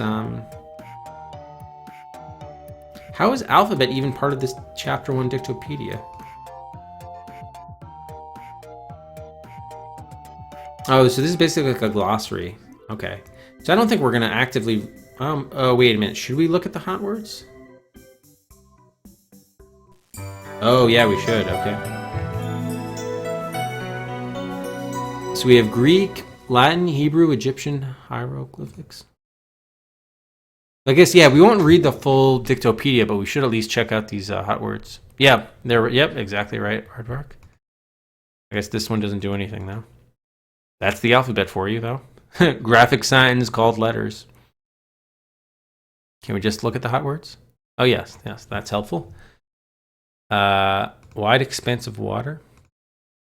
Lucky Lindy, Charles Lindbergh, won the $25,000 prize for the first non-stop transatlantic flight from New York to Paris, piloting the Spirit of St. Louis for 33.5 hours on May 20th to 21st, 1927.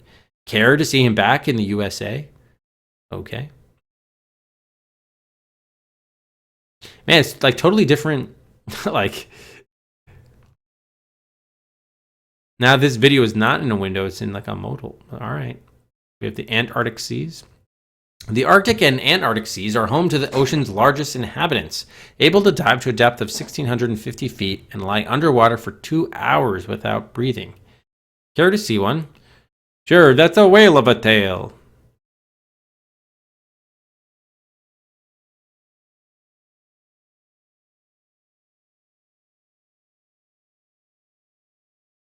Lovely, just lovely. The Great Cairns of the Atlantic are. Not Atlantic, but Atlantic are. This video shows a small piece of where the Atlantic Ocean meets the continental United States, otherwise known as the seashore. Yes. The rocks. Oh, you gotta love the stock footage. All right. Continue.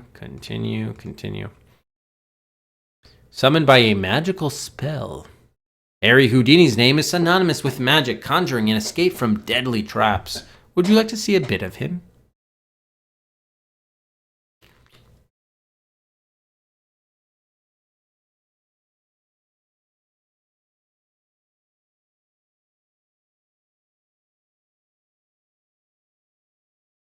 Oh, we got most crabs. Would you like to see a crab in its native habitat?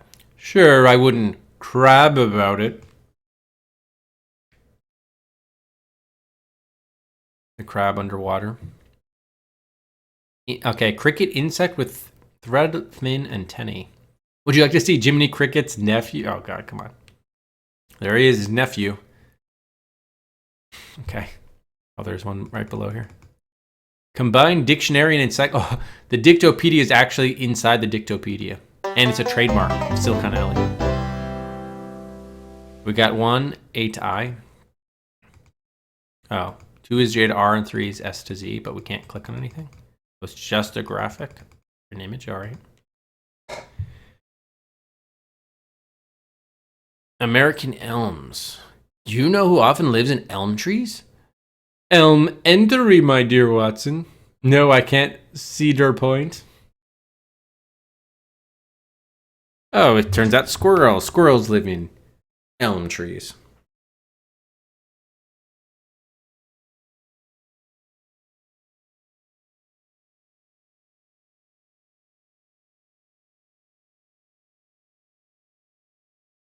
A fool was a court jester. People consider these two brothers absolute fools. Would you like to see Wilbur and Orville Wright proving them wrong at Kitty Hawk? Sure, I'll wing it. Look at those infernal flying machines. All of that double propeller action.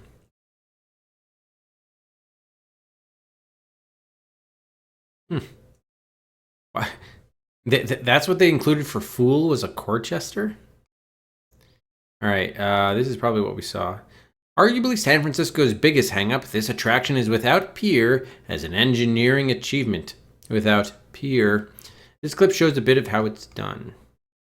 Oh wow, we have sound.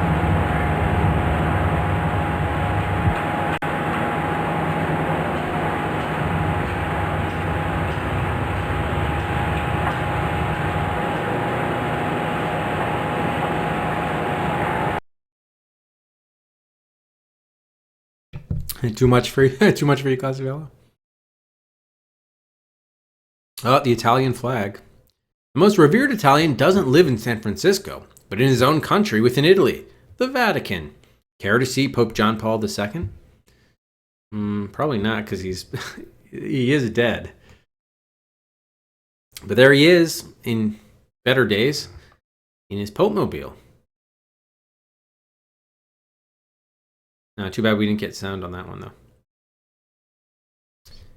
Why would that be the Italian flag when you just said he has a different country, the Vatican? Come on. It's like totally random. Okay, and we have Mozart, musical child prodigy. You have a minute to hear a minuet. Flute Quartet K298 minuet. Or I'll be Hayden from this one. Oh, gosh.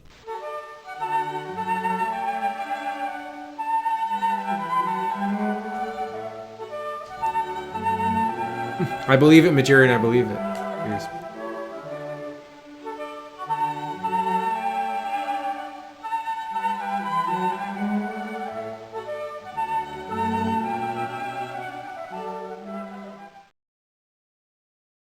the Barbary Coast. Another hard day at the office on the Barbary Coast. We have like Roaring 20s. Are these supposed to be like Barbary pirates? What's going on? So random. Largest of the 5 great oceans. Lindy flew the Atlantic alone, and the Pacific was transited by the aviatrix Amelia Earhart. Almost. She disappeared mysteriously on July 2nd, 1937. Would you like to see her? Well, I guess they did just identify her bones, right?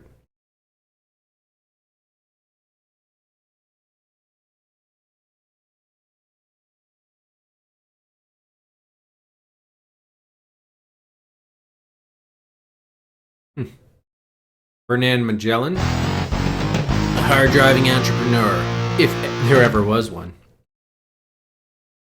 They just have like random like rock tunes. Called the Pacific Ocean. This video clip shows the Pacific Ocean off Monterey, California.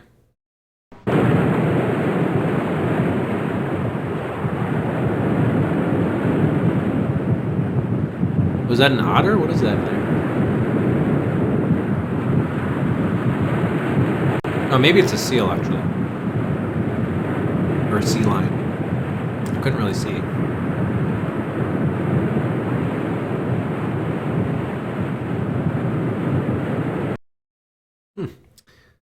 Alright, what's next? Did I skip something? I did. Believe it or not, George isn't at home.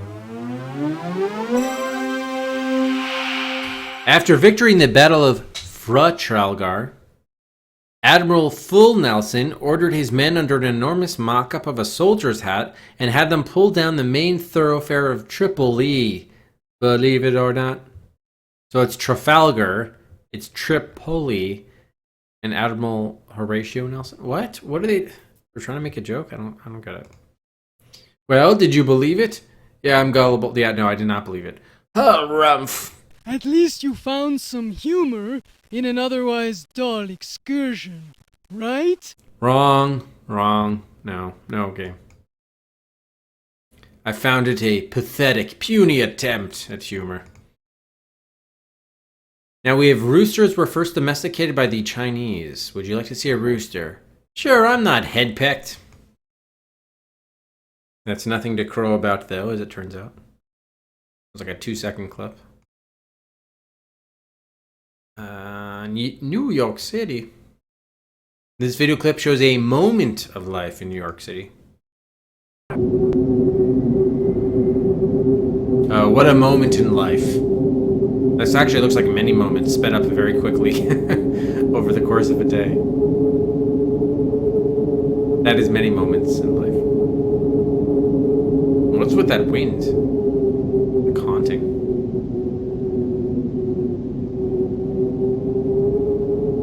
With Jack Palance? No, I don't know that. That might have been interesting with Jack Palance.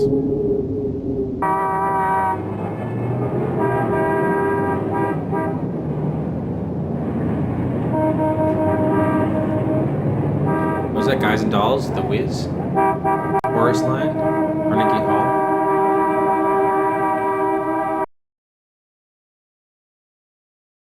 Huh. Lip slogging. Identical twins. Twins Tweedledum and Tweedledee from Alice in Wonderland, drawn by John Tenniel. Do you know how Alice knew which twin was Tweedledum? Gosh, no. And Alice knew which was which in a moment because... Oh, I missed that. Because one of them... What did it say? It had something embroidered? It was embroidered on their sweaters or something? Okay. That's a different Dictopedia artwork? Really?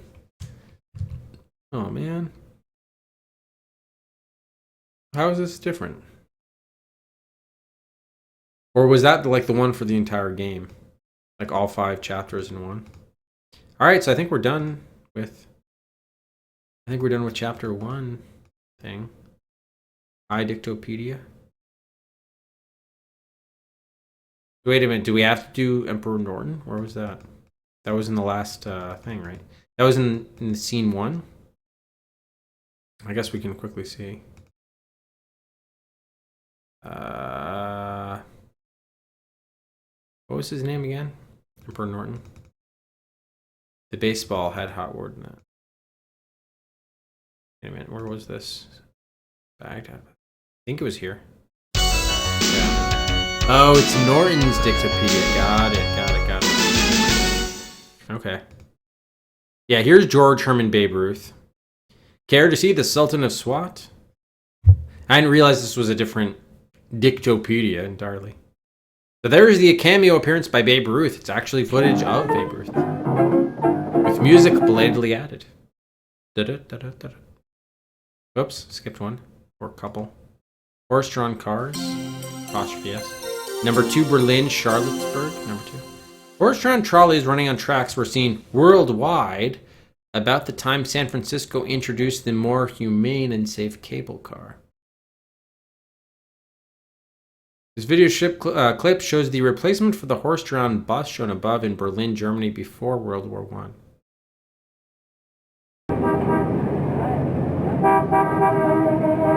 Yeah, something tells me that honking was added later.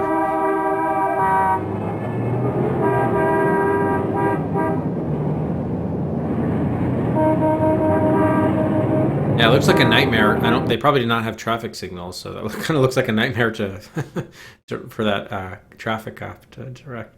Hey, how's it going, Matt? He's a baseball player, not cricket, but baseball.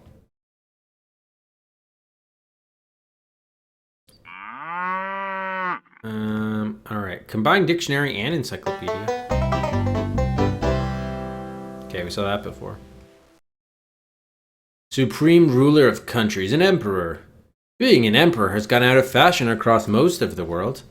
One of the last European emperors with total power, but a very kind man, was Emperor Franz Joseph, whose 68-year reign from 1848 to 1916 ended with World War I. Would you like to see him?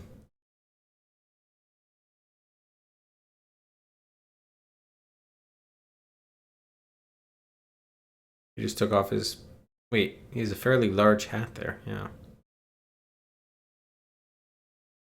Drive me nuts. Mine. Milk making ability. Here are some of Norbertina's relatives hard at work.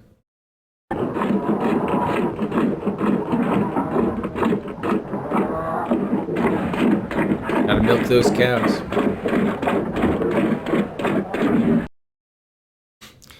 Butter fat. This diagram contrasts butter made on the farm or in the home with modern industrialized butter making, using power equipment in a factory-like setting. Butter making retains these same basic steps even today, but the equipment has changed just a bit. To get a better view of the diagram, just click on it. Matt milks Knox. Ew, good milk. All right, no, please no, please. Do you wish to expand to top or bottom of this drawing? I guess top. Oh, so this is zooming in. We got unloading the milk van, a cream separator, the milk cart and truck. Yeah, this is more cowing than you probably bargained for, huh, Knox? The old style churn and the milkmaid. Wait, no, go back. I want to see the bottom one now. We got the curd mill and cheese stool, a press working the butter, curd vats. Matt, did you work your butter earlier today? All right. What else do we have? Sir Francis Drake. Oh. Sir Francis Drake anchored his warship in San Francisco Bay in 1579 and was allegedly crowned by enthusiastic Native Americans. Unfortunately, with a feather headdress, not a tomahawk. Wow, they're calling that unfortunate, huh? His ship, the Golden Hind, was appropriately named for both Drake's focus in life, gold, and his callous, exploitative personality, i.e. that of a hind end. Basically, he was an asshole. Drake was basically a ruthless pirate condoned by the British Crown for treasures he plundered from California Indian tribes, Incas, Aztecs, Spanish ships, and colonies. The booty from his most successful voyage would today be valued at over $1 billion, far more than enough to buy both a pardon from his atrocities and his knighthood. Wow. They're Francis Drake. We're learning more things. Millions of cattle. This fellow feels better seen and not herded. Is he on Rodeo Drive, or what would John Wayne think of me?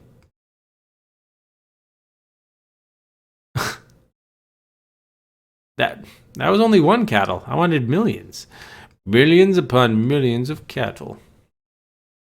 Okay, here's our stork, the long-legged, long-necked, huge-built bird closely related to the heron.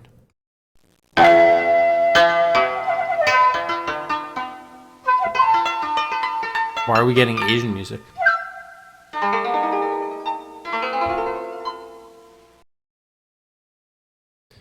Okay. And okay, so I think that was it for the Emperor's thing. Cool. Return. Go back. All right, so I think we're finally done with chapter 1, right? Chapter 2, milkshakes for sale. Yeah, let's run chapter 2. Hurry up, so I can find that despicable wharf rat. Wharf rat.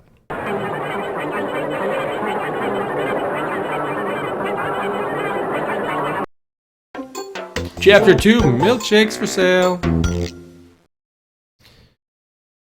That's my ultra chocolate zombie. Oh, we went to a pink. We went from yellow to pink, everybody. Ultra chocolate zombie.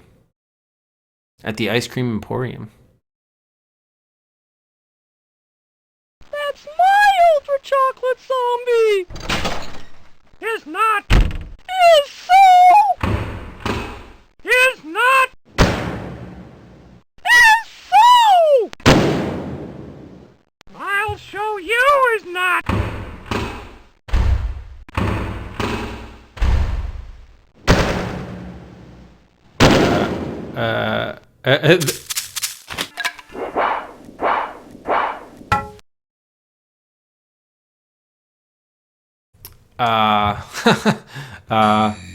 Those quarrelsome pigs, Ben Hogg and Gary Doss, are chasing each other through every room of their extremely large house at the very moment. We'll be here shortly. That's all I missed the rest of that. So we have a pretty good idea of Mr. Ben Hogg's point of view in this disagreement. Ultra chocolate zombies. Would you like to hear from the other pig, Mr. Gary Doss? Yes, it's only a fair. No, I'm afraid of Ben Hogg. Ow! Ow!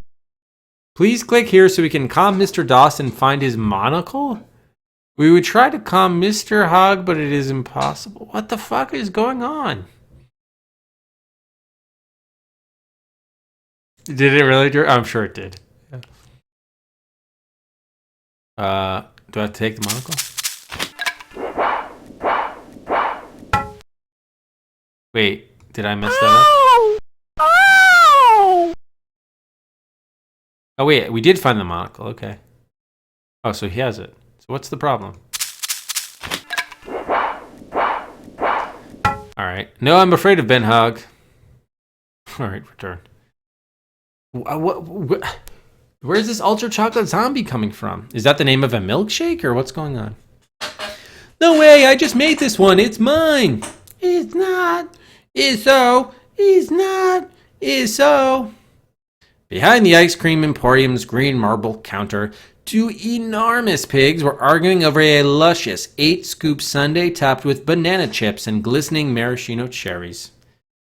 Ben Hogg was embroidered on a silk ascot that swirled about one pink animal's hefty throat. His rosy cheeks bulged as it stuffed with 2 red delicious apples. The quarrel upset him so much that Ben's snout quivered and its chef's puffy white toque slouched down over his low forehead. Where's our keyword there? Our hot word. I need to know what toque is. Do I want to change my animation preference? No. Yeah, how's it going, Kago? Yeah, sorry, Kago, you did miss the ultra chocolate zombie. That bulged everywhere on his body as if his poor skin had been inflated with lard by a tire pump. Hogg's partner, Gary Doss, was equally huge and scowled through a monocle that produced a strange effect. One eye looked small as a black pea, while the other seemed magnified to the size of a quarter. Tomato paste, egg yolks, and gloopy mashed potato bits splotched Gary's once white apron. His hoof stirred a vat of the same wonderfully gooey chocolate syrup that she'd inhaled outside. The half-steen began drooling with hunger. How did she even get here, Norbertina? Yeah, I kind of am BDR, but I'm actually streaming to force myself to stay awake, because if I were just vegging out on the couch right now, I would be passed out. So I'm doing my best. Hopefully I can make it to like 9:30, 10 o'clock, and then I can go to sleep at like a, sort of a normal-ish time. Are you BDR, though? Ben Hogg looked away from Gary and planted an instant grin on his face. Ah, customer. Well, my dear, which of our 92 flavors do you want? And Gabo, thanks very much for the host. How's the progress with Breath of Fire 3? Yeah, because the last thing you want to do is like go to bed at like 7. You wake up at like 2 in the morning, and then you're basically fucked for the next day too. Then you can't get back to sleep, something like that. Ooh, tacos. He motioned to a glass ice cream case frosted with cold, where wild colors of 92 flavors lay snug in their bins.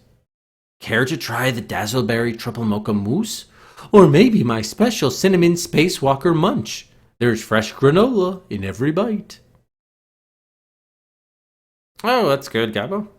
So, how far along are you then, do you think?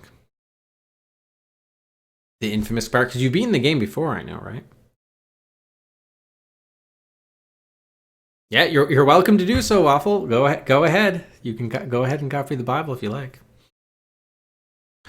Oh, listen to him! Doss squealed in a shrill voice like a steam train's high-pitched whistle.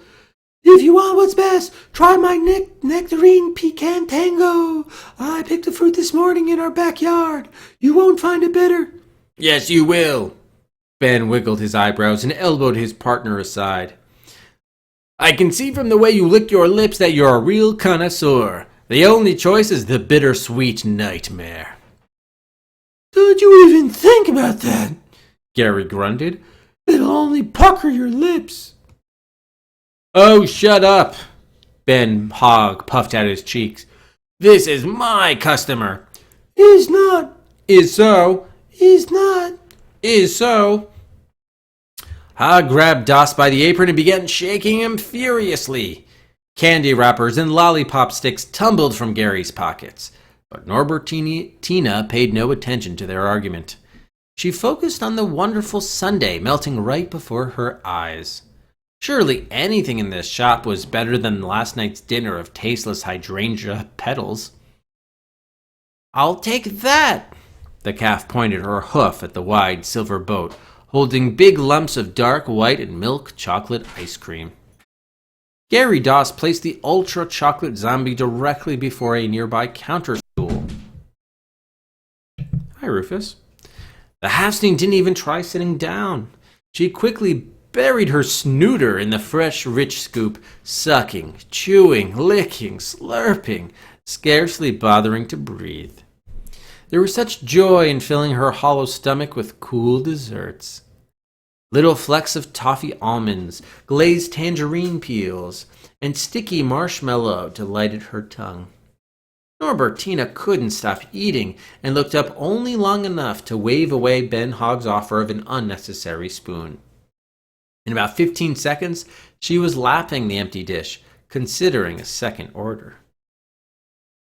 That'll be $6.95 plus tax, Ben announced, typing the amount into his cash register. She licked a last bit of chocolate syrup off her nose. Well, I'm afraid that I don't have any money. No money? Gary piped. Call the cops, Ben. Take it easy, the hog advised, but his smile had suddenly vanished. You'll have to work here until you've paid for that, zombie. Good. Norbertina was relieved. I wanted a job anyway. How much do you pay? She obviously doesn't know anything and has no experience, Doss said. Plus, that cow's a thief. She already stole 8 scoops. Ben folded arms across his chest, and the fluffy white hat drooped almost to his lips. I guess you're right. Look here, cow. We'll start you at minimum wage, $3.50 an hour. The calf wrinkled her forehead, calculating how long it would take to earn $5,000 at $3.50 an hour. Only minimum? Yeah, Ben answered firmly, but it's all you can eat. Greetings, I'm Archie Livingston Pritchard, founder of the mythical San Francisco Gossip and Literary Society. Today I'll be your escort through the curiosities of Chapter 2.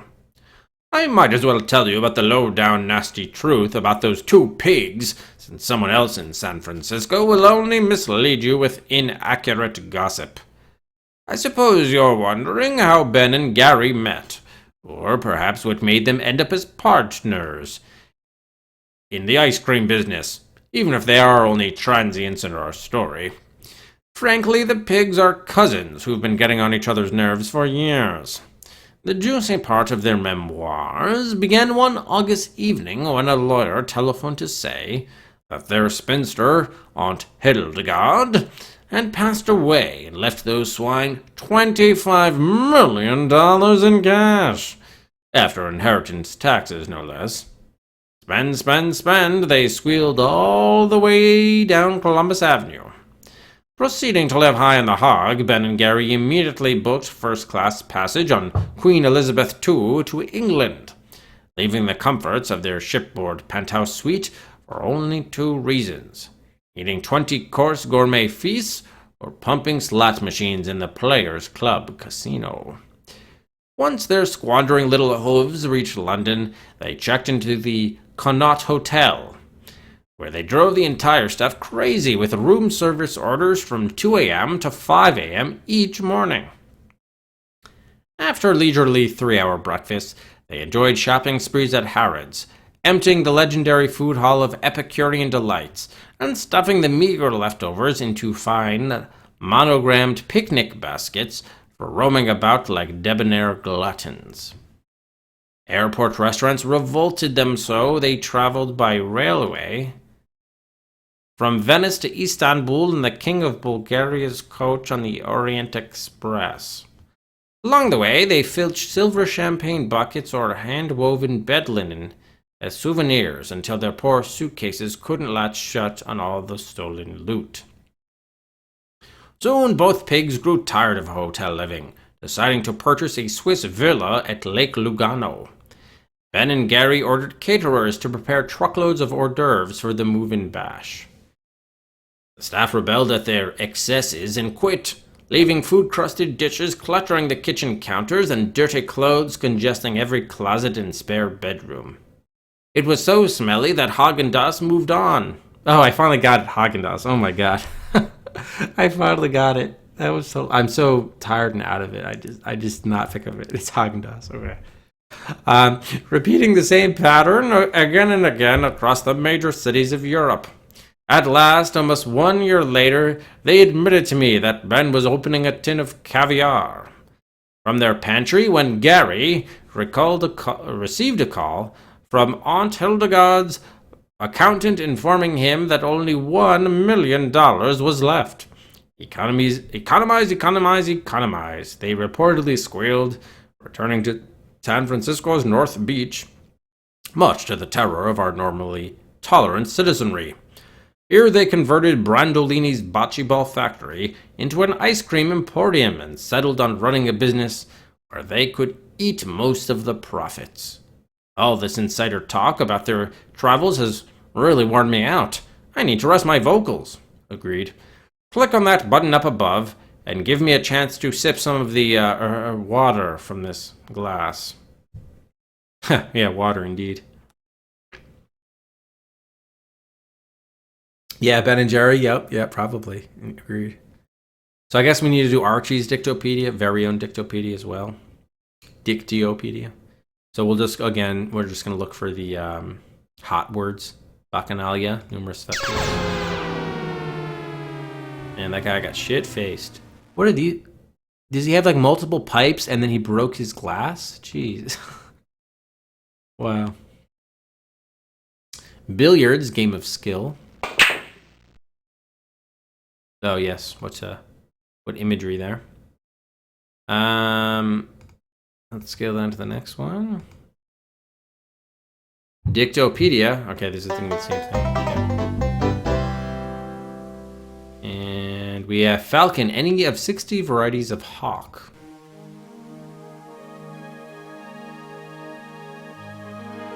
Exactly, BDR. Exactly. What was that? James IV of Scotland? What did it say?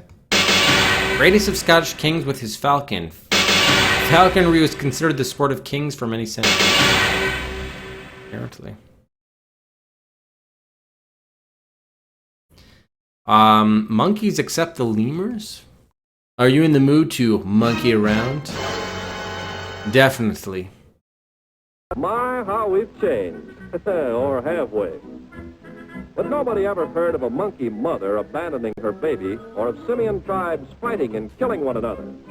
Nevertheless, according to scientists, in all the actions and reactions of monkeys, and in all their physical and nervous structure too, they most nearly resemble men. We monkeys resent that last statement.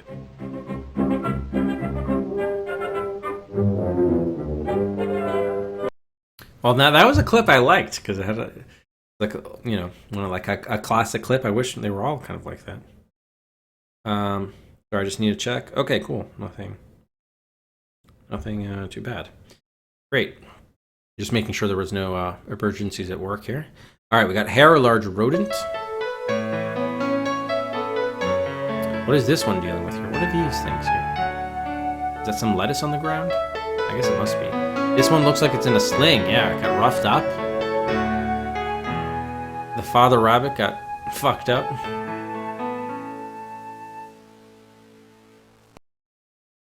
Yeah, that's one way to put it, Tark. That's one way to put it. Oh, you okay there, buddy? Oh. Oh, here you are. Good boy. Okay. Whoa. Okay, good. Rode horseback. Born first in antiquity on the steppes of Asia, this animal is a constant companion of Roman armies and befriended by William the Conqueror in 1066. Okay, so we actually do have a quiz here. It's under the thing horse. What else is it good? And rode. I just clicked on rode horseback. Is it really going to be badgers or elephants? Yeah, let's click on badgers. Oh my, how could you possibly miss that one? Oh man.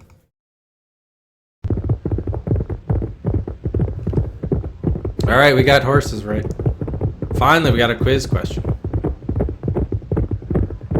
Ooh, that's a nice shot there. Horse cam. Oh, did I skip something? Yep, introduce horseshoes to England.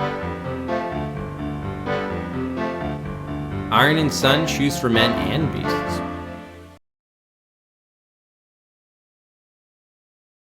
Hey, do you know? Yeah. Interesting is a way to put it, for sure. London, capital of the United Kingdom.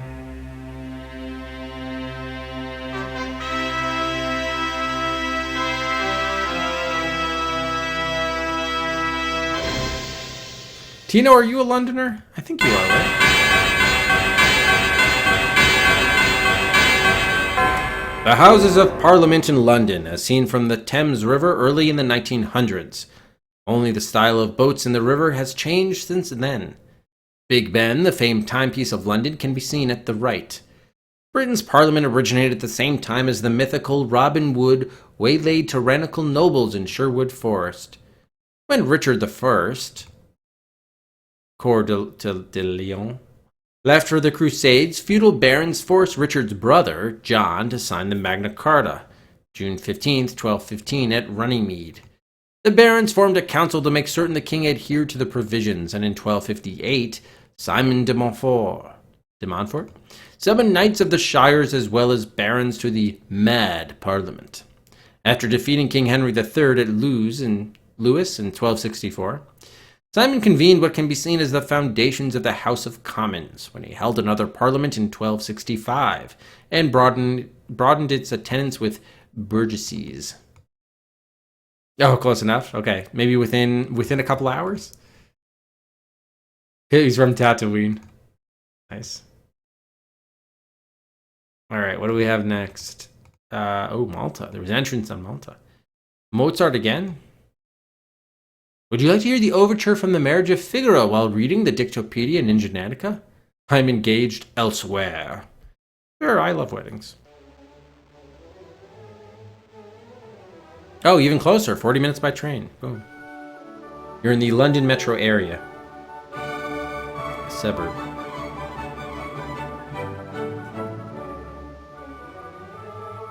We got Mozart and his sister Maria Anna, nicknamed Nannerl. Scenes from young Mozart's life must have looked just like this woodcut depiction done for Gutenberg-style imprinting presses. Mozart is child prodigy with his sister and his father, Leopold, at the violin.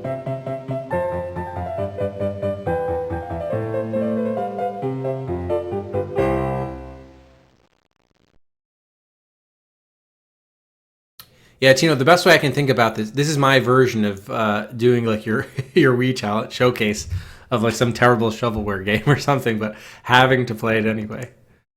Oh my god. Jabberwocky. 'Twas brilligan the slivy toves did gyre and gimble in the wabe. All mimsy were the borogroves, and the momraths outgrabe.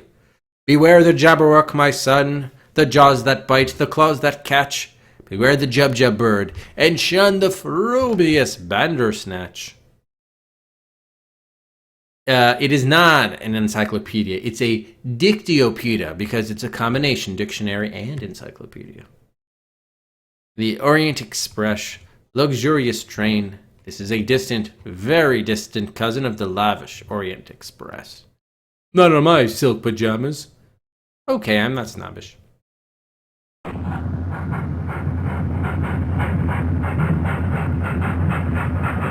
jub bird.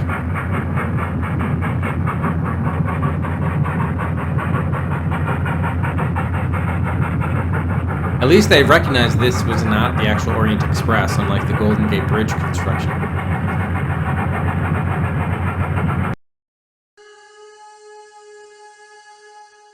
Hell. That's one way of thinking about it. Oh. Wait, did I miss one? No. Okay. Nope, that's it. Okay, cool. Let's return. All right. Back to our story now. Norbertina still felt absolutely starved. The pig's offer was very tempting, yet something prevented her from saying yes. Oh, but it's going to take me forever to earn the fare to England, she cried. How much money is that a day? Let's see. Let's see. Gary stared at the old-fashioned globe lights dangling from brass ceiling chains. If you take into account federal and state withholding, Social Security and disability, it comes to around $2.50 an hour, about $20 a day. At that rate, $5,000 meant 250 days away from Rancho Bolinas. Ernestina won't even remember what I look like, the Halfstein fretted. Her baby will be born and Albert will have already hired a nanny. One whole day walking up and down San Francisco's hills, yet she was no closer to finding any remedy. Sorry, I've got to have a higher paying job. Norbertina turned away from the pigs, heading sadly for the exit. Ben's jiggling pink belly swiftly blocked her footsteps. Not so fast. Say, I have an idea. If you want to earn a little extra, you can be our night watchman. You mean, she inquired, I have to stay up all evening watching the dark without even a light? We'll give you a flashlight in case of emergency, Ben Hogg assured. What kind of emergency? Gary Doss stopped crunching a mouthful of roasted almonds and interrupted. Yeah, first smart thing you've said today, Ben. Since the last break-in, we haven't found another employee. Hey, cow, that's $4 an hour for the night. So it comes to, an extra $20 a day, and you can live right here. What a bonus! You won't have to waste your wages renting a place. How's that, eh? Huh? Norbertina spoke slowly, still faintly suspicious. Okay. Good. Ben Hogg adjusted his ascot, then handed her a scraggly white mop. Get busy on this floor. Next, I want those counters polished to a high shine. After that, start on our supper dishes in the back sink. That's the first 20 minutes, Gary squeaked. Then we'll start you really working. Hustle, hustle, hustle. Get ready for our mid-morning rush. First thing, we're deducting that zombie you slurped down. The Halfstein's mouth let go of Ben's damp mop, and it clattered to the floor with a loud swack. No, you're not. All you can eat, remember? I start getting paid right away. Yeah, it really is the interactive novel for sure. Yeah, I don't know. I didn't even bother running the numbers material. It all sounded a mite suspicious. All right, so we're done with scene 1. It looks like chapter 2 only has 2 scenes because the next thing is chapter 3. For the umpteenth straight day, Hogg and Dawes pulled up to the Emporium in their pink maxi van shortly after 7 a.m., eyelids still hooded with sleep. The 2 pigs waddled inside, shouldering heavy bags of rock salt. Hey, cow, get that dolly. Start unloading supplies. Norbertina tossed her watchman's cap behind the counter and shook off another night's stiffness. Back and forth and back, she started lugging silver canisters of sweet cream, vanilla extract jugs, and sugar boxes, while Ben Hogg puffed under a crate of farm-fresh eggs. Soon, Gary rolled up his shirt sleeves and lifted the lid of a huge machine. Into its wide mouth, they each poured enough raw ingredients for a single batch. Doss took a sniff, then dipped his snout in the brew for a taste. Excellent! Excellent! The pig rubbed his hooves together in anticipation. Now, Ben, tell me, what's the flavor of the day? Cycle it around a bit and give me a chance to think, his partner stalled. All right, but hurry up. Gary fiddled 6 different knobs, then jabbed a red button. In less than 1 second, gronks and clanks echoed from within the machine's depths. It revved in horsepower, and suddenly floorboards rattled beneath their feet, imitating a small earthquake. The Halfstein saw a reflection of her jiggling udders in the machine's gleaming metal side. Now a weird slurping noise began, then lights winked on the control panel, and through a small glass window, the liquidy ice cream frothed until it had the texture of bubble bath. That's gone good. Yes, jiggling udders, among other imagery that we've had so far. Don't forget the fresh oats that was coming out of the horse's genital area.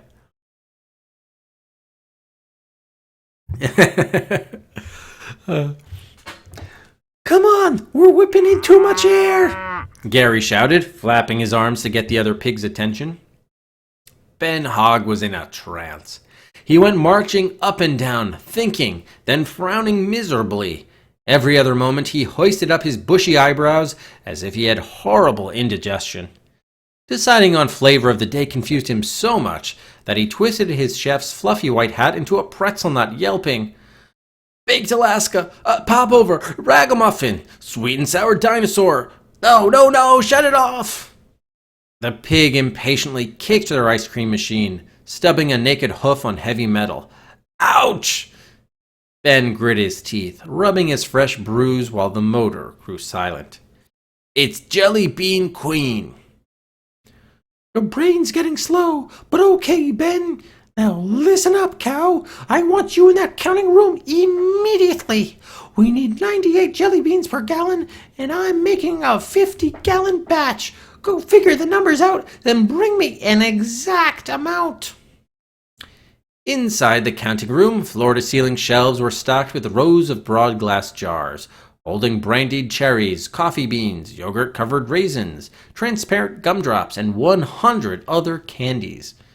Norbertina scanned each label very carefully, looking higher, higher, and higher when she discovered that jelly beans were on the very top ledge. Shivers of dread ran down her back as the calf started climbing the ladder, anchoring the next rung in her mouth until her wobbly feet hiked toward the ceiling. Perched on a final step, her mouth opened the jar as visions of arithmetic swam in her head. 98 times 50. Impossible! That was such a dizzying number that the ladder almost tilted backwards and crashed to the floor. Very slowly, the half-seen poured out rainbow-colored beans, grabbing each one between her teeth, then dropping it into a paper cone.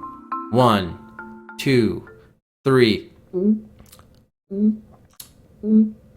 4, 5. Gee, these tasted pretty good. It was ridiculous to waste the morning counting, especially when she was so hungry. Besides, the pigs never know exactly how many jelly beans they were using. I'll just pour in a bunch into this cone and then sample things, she decided. I wonder what coconut-dipped pineapple mushrooms really taste like. About time, Das complained when she delivered. We have a Das decision vote bought by Mr. Viking. King's Quest 4, Leisure Suit Larry 3, and Mission Supernova. Okay, thank you very much, Mr. Viking. So on the next stream, at which Mr. Viking is present for, I believe that this is decision number 2 for Mr. Viking. Could even be the third one. We will see in a moment. Yeah, but we'll put up a stream vote for those 3 games about which one of the 3. It's number 2. Number 2 for Mr. Viking. He had the first ever Das decision vote, and now we'll have the 12th and our first one since February 18th. So more than a month. So thank you, Mr. Viking. Let's just quickly add in those 3. It was King's Quest 4. We had Leisure Suit Larry 3, which was in Mr. Viking's original Das decision, but that lost out to King's Quest 3. And then also Mission Supernova. Very cool. So thank you, Mr. Viking. So we'll look at those games and more on the next stream that Mr. Viking is at. I guess no, that's what the option is there for, Mr. Viking. So absolutely, you should use it. You should use it. All right, why don't we take, since we're paused here, buys are still open. I'm just going to take a quick bio break. We'll be back to resume in a few moments. Looks like we're winding down Chapter 2, although we may have to do we did that guy, what was his name? Archibald? We did his Dictopedia, but we might have to do the Chapter 2. Anyway, we'll see. So back in a few. Buys are open.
All right, I'm back, guys. Looks like we didn't have any buys. Good. Yeah, I think we're good. Okay. Yeah, you guys are gonna have to. Please help me get through the next 2 hours. I gotta stay up and go to bed at the normal time, even though I'm exhausted. Oh no, we do have buy here. Which? That game was Teen Agent. Teen Agent, I think, was that one. If memory serves. Well, I mean, I haven't played the game, but I just remember obviously queuing up the video. All right, so Glitch had what? 3 for Eternum. Oh, 3 more guns. Got it. It's in the showdown here. Be up to 67. Monastic, thanks very much for the cheers. Thank you, Monastic, for the 100 bits. Yeah, no, I luckily stayed awake. Thank you, Monastic. And congrats, Monastic, by the way, for your time guess. I think you and Servo were the closest on Zach McCracken. So nicely done. Could we beat it? Oh, I don't know. I mean, depends how many sections the other chapters have, for sure. I guess we'll see. No, I don't want to use coffee. That's not a good idea. But with Ninja Nanny and your help, maybe we can make it. No, I can make it. We'll try to do that. Let's just make sure we do this, that, the other. Okay. Boom, boom, boom. All right, so where were we? So she's basically pouring jelly beans. Instead of counting the precise number of jelly beans, she's just kind of pouring them out whatever so she can eat them. So she wonders what coconut dipped pineapple mushrooms really taste like. About time, Das complained when she delivered the order 1/2 hour later. Halfstein camouflaged a burp with her loud yawn. What's with you?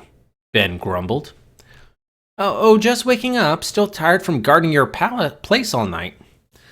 Stop your dawdling, Gary said. Fetch molds for the Hoppelmeyer's Royal Sherbet wedding cake. We're already running late. Wait, my stomach's rumbling. Go into the kitchen and scramble me a dozen eggs. I haven't had my 3rd breakfast yet. And after that... Toward the end of another hectic day, Norbertina slumped against the counter stool and nudged her snout into a 5-scoop banana split covered with raspberry apricot sauce. Actually sounds like pretty good. It was the only break since 7 a.m., and though she longed to wolf her dessert in a couple of swallows, she decided to rest exhausted hooves by dragging out the snack for at least 5 minutes. Anti-sleep medicine? Is it made of raspberry apricot sauce, Materian?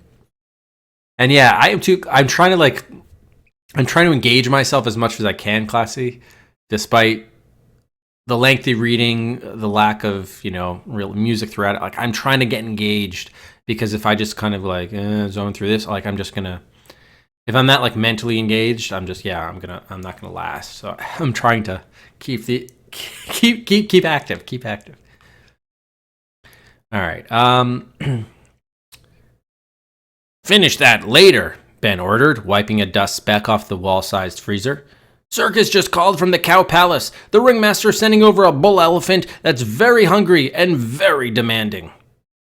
A palace for cows, the Halfstein dreamed. Halfstein. BDR.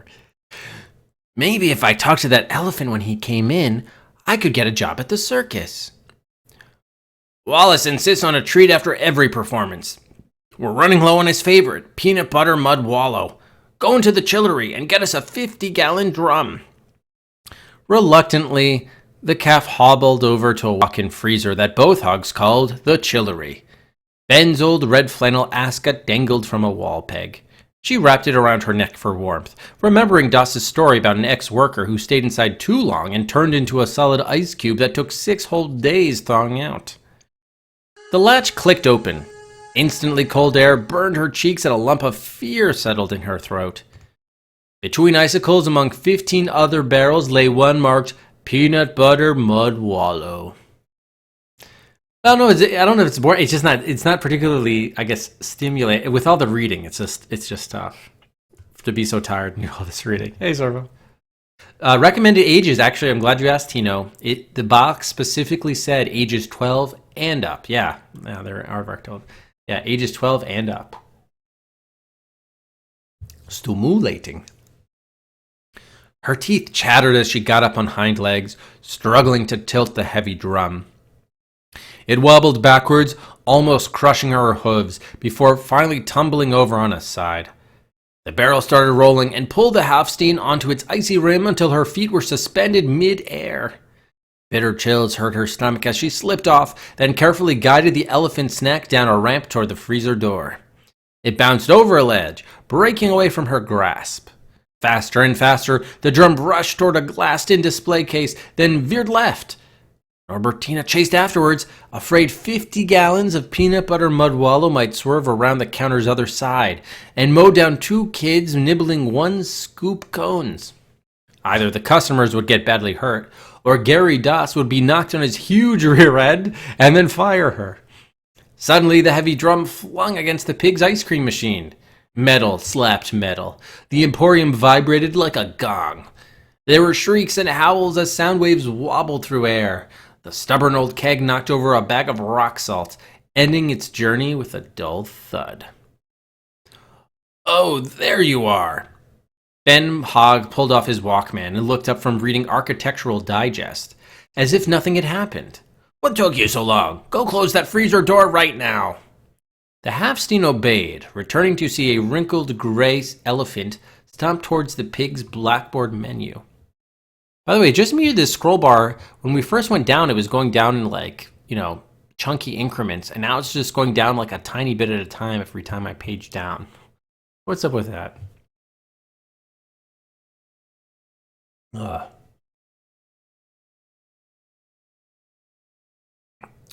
She rushed to wait on him before his trunk whacked their service chimes, but Gary pushed her out of his way. "We'll take care of Wallace," Doss insisted. "He's a big customer. You go serve that guy who just walked in."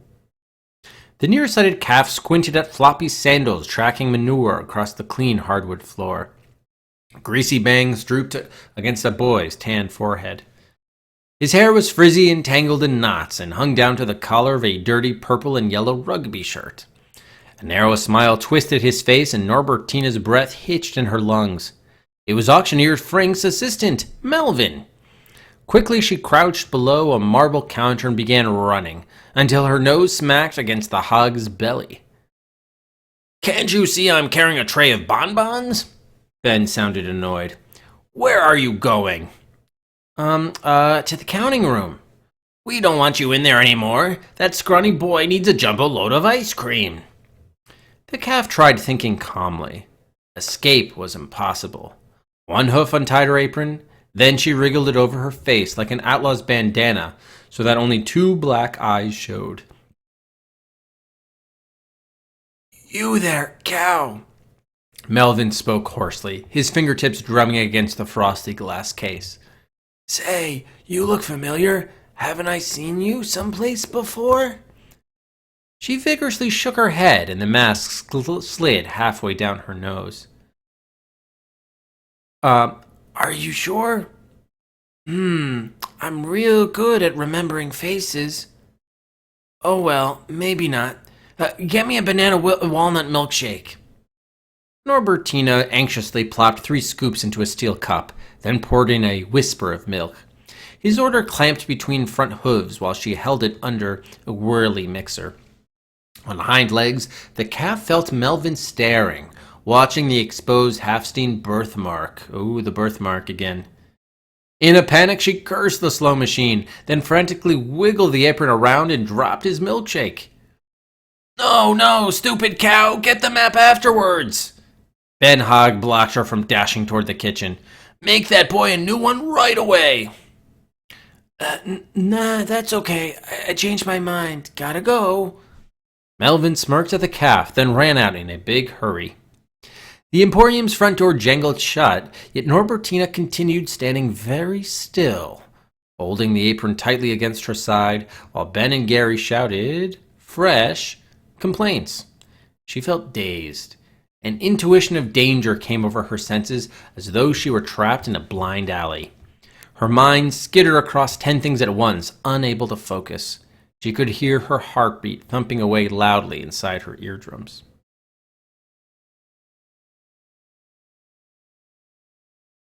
Yeah.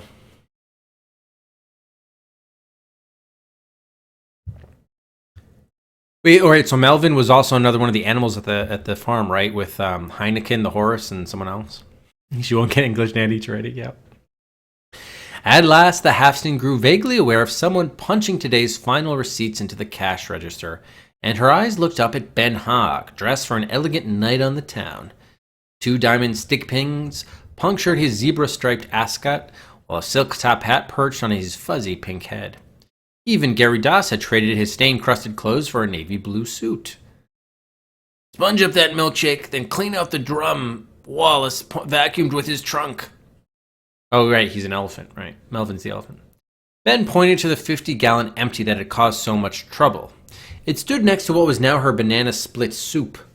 "We must be off. A busy evening. We're visiting portraits of our cousin at the Mansion Hotel."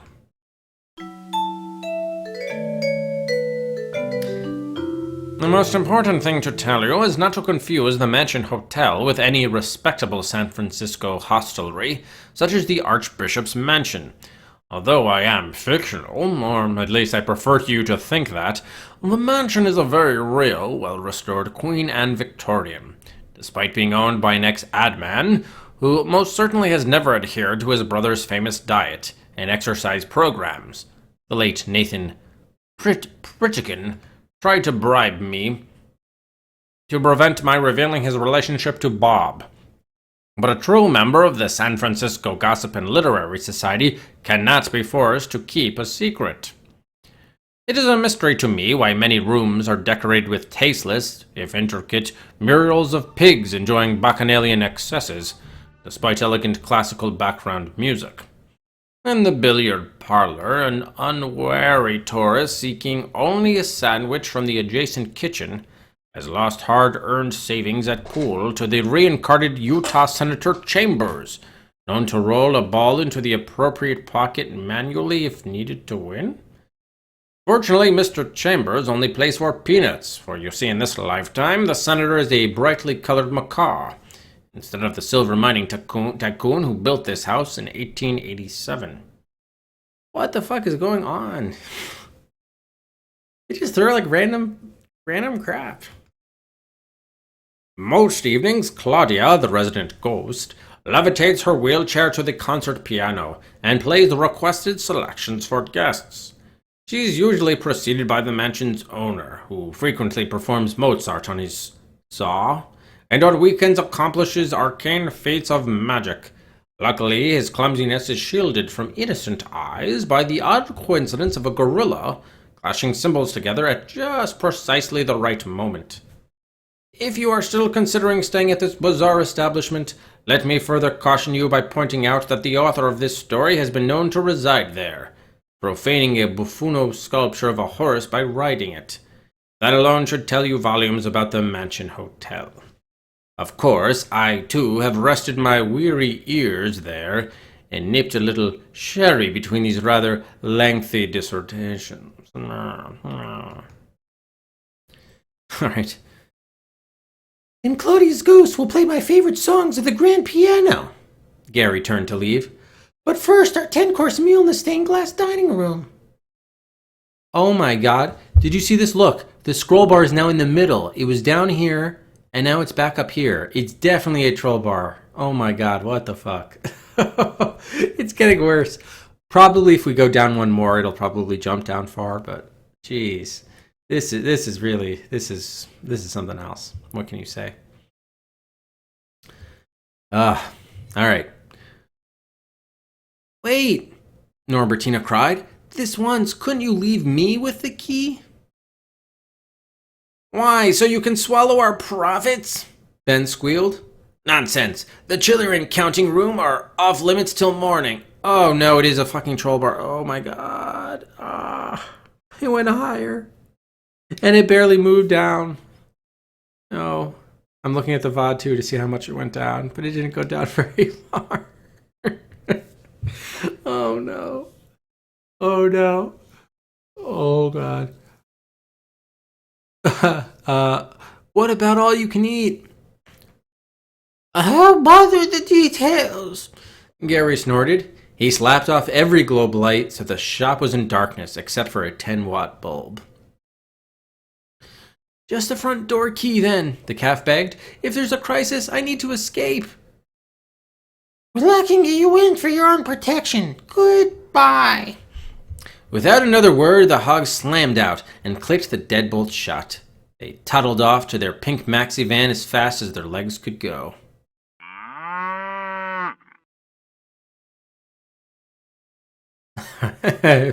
Random text generator. I'll go. Night closed in, and the half-stein, bundled up under 4 spare aprons. Her entire body was concealed, including udders and tail, so that only 2 eyes peered out like an Arab woman hiding beneath veils. She sat down in one corner, trying to think about Rancho Bolinas. But it was of no use. Nothing distracted from fear. The corner street lamp cast its dull glow. Or no, actually said steet lamp. Cast its dull glow, and leaves murmured a sad warning in the trees. And someone, a block away, kept singing a lonesome ballad until the gloomy voice was drowned out by gusty winds. Then, out of nowhere, came the sound of a rumbling muffler. It was auctioneer Frank's blue truck.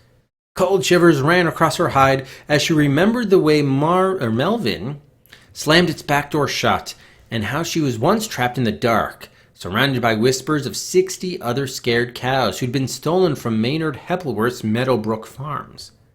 A week of living on a little parcel of land followed. Measly rations of both hay and water were dumped in old troughs, and the sleeping quarters were so cramped that each night she squeezed between 2 full-grown Guernseys and a bull with foul breath. It was constant misery until Ernestina One Beer had bought her during one hot Saturday auction. Cow auction today only. Cow Hollow Garage, imported auto service and repair. Hint, clink, what is it? Hint on the funky looking car first. Is that a hint or a direction? Oh, God. Leave those cows alone. June 93, One Beer.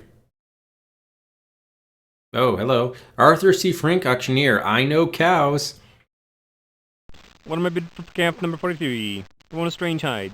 Gotta have seen Javier on it. I call I have seen instead of all seen. Do I hear 200? Okay, do I hear 100? Okay, give up. So sold with a weird couple of friends of Berlin. Okay, I couldn't understand half of that, if not more. Check out these pants, though. What pants? I hope old Frinky doesn't ask a lot for this ugly calf, so I can get out of here.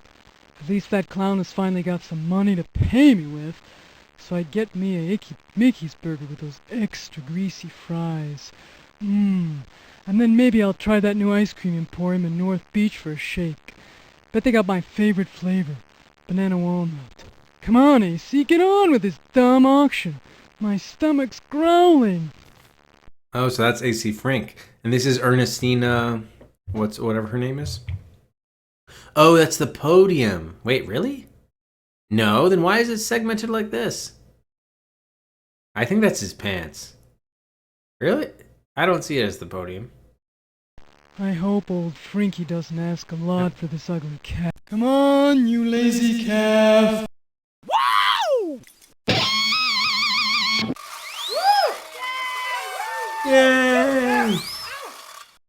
So this is Norbertina? Yeah, because she's got the pink things. And is this supposed to be like a coffee mug? What is the thing on our birthmark on our hide supposed to be? Podium pants setting to stop in the 90s. He gabbled his pants. Come on, you lazy calf! Woo! I thought she liked Ernestina though. I thought Norbertina did like Ernestina. Isn't this Ernestina? Wait, that's Melvin? What? Wait. Oh, you're saying the cow is Melvin?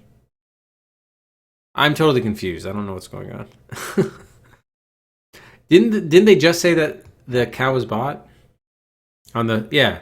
Ernestina Onebeer bought her during one hot Saturday auction, and the cow had the pink horns or whatever. So I think that was her. Wait, oh, the guy in the center. Oh, that was a guy that bought her, Melvin? That wasn't a woman? Ernestina? Oh.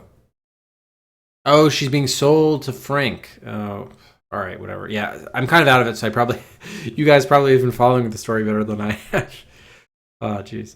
All right, so we had the auction. Now wheels skidded around a curve with a falsetto squeal. Her ears tense as the engine screeched to a halt 2 doors away. Perhaps Melvin had given the wrong address. From beneath a window sill, Norbertina risked a peek and saw that it was only a UPS van making late deliveries. She felt a surge of relief, but it didn't last long.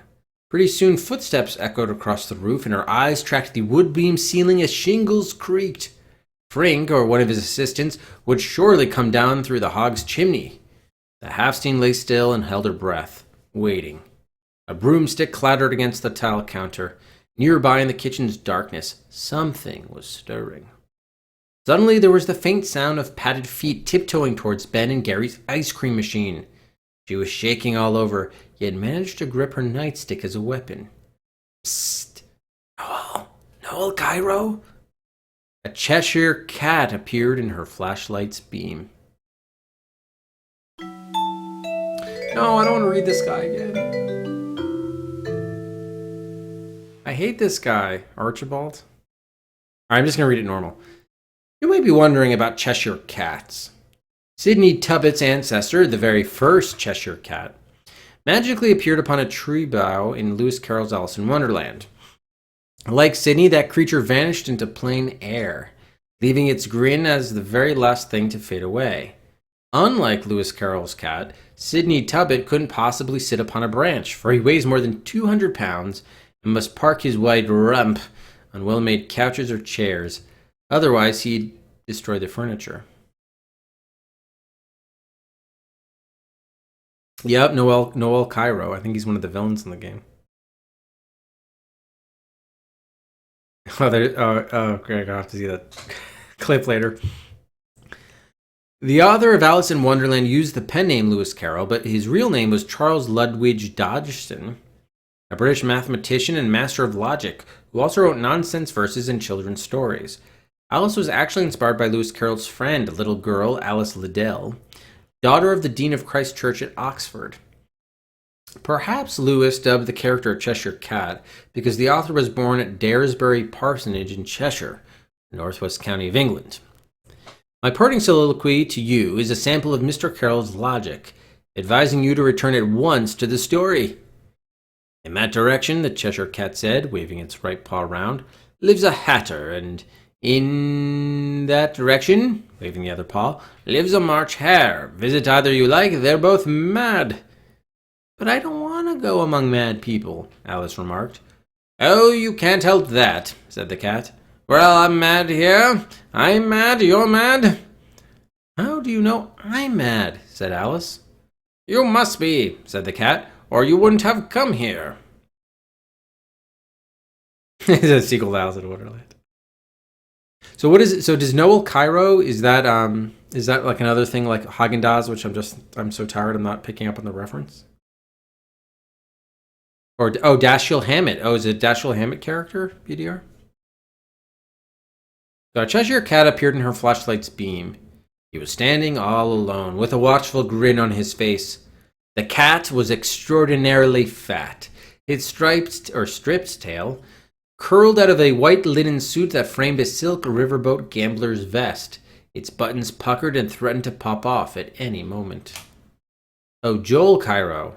Oh, and Maltese Falcon. Okay, thank you. No need to be alarmed, my dear Miss Cow. He extended one chubby paw as introduction. Sidney Tubbett's the name?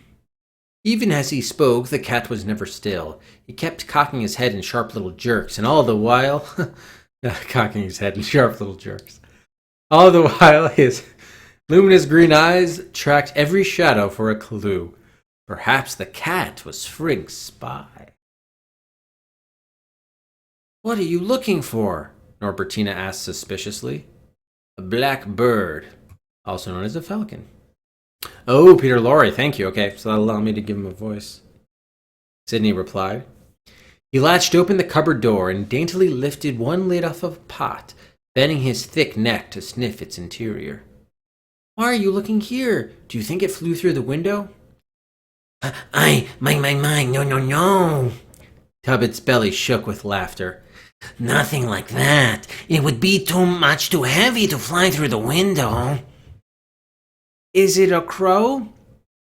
His eyes grew oddly brighter and seemed to twinkle with a sinister gleam. No, an albatross. The Maltese albatross. No, come on. The Maltese albatross recalls to my mind another famous bird, the Maltese falcon, a treasure from classic American literature which some critics have cynically labeled hard-boiled detective fiction. How they can use the overcooking of an egg to describe the unalloyed pursuit of greed is beyond me, and certainly the detectives are no more cynical than the critics themselves. In any event, the Maltese falcon chronicles the life of Sam Spade, a 20s gumshoe as he is caught in the web of a motley cast of undesirables, all of whom are pursuing this fabulous bird. I'm sure that you will enjoy this delicious tale of avarice, and I recommend that you purchase the North Point Press edition, since it includes historic photos of locations in the city precisely as it was when Dashiell Hammett wrote the book. Many a winter night I have lounged in the ornate lobby of the St. Francis Hotel on Union Square. Turn the pages of this historic edition, lost in pictures of the classic splendor of the Geary Theater, or saddened by the forlorn, lonely sight of Herbert's Bachelor Hotel and Grill. As I read Hammett's carbide tough prose, I can envision how it must have appeared when published in 5 serial installments, from September 1929 through January 1930, by that luridly sensational pulp magazine, Black Mask. Dashiell Hammett, the author of this classic murder novel and other equally famous titles such as The Thin Man, was well schooled in tracking down suspects and sniffing out clues since he worked as an operative with the Pinkerton National Detective Service in San Francisco before embarking on his literary career. Actually, if you examine a 1927 picture of Dashiell, you'll find that he bears a striking resemblance to his character, Samuel Spade, for both men are sinfully handsome and resemble, in Hammett's words, a blonde Satan. First read the work, then visit the genuine literary landmark, a commemorative plaque at the corner of Burritt and Stockton Street, which reads, on approximately this spot, Miles Archer, partner of Sam Spade, was done in by... but I must close my erudite mouth before I give any more of the plot away.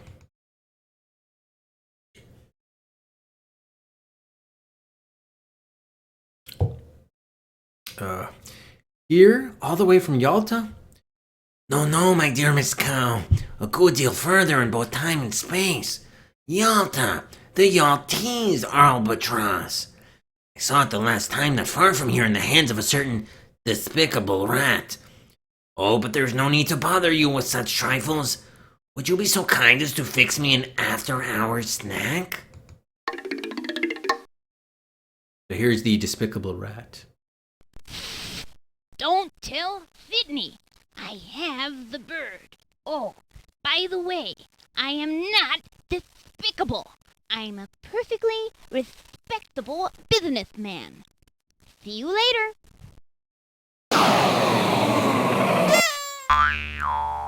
A while later, in the very same kitchen. Oh, so this is the Peter Lorre character? So it was striped tail, not stripped. They included 2 P's. So that was the figure with the lisp that was previewed in the manual. Sorry, I'm being too loud. Sorry. Noel Cairo, freelance export-import management. Leave word for me at Naughty Neville's, 7 Wharf Raleigh, East End, London.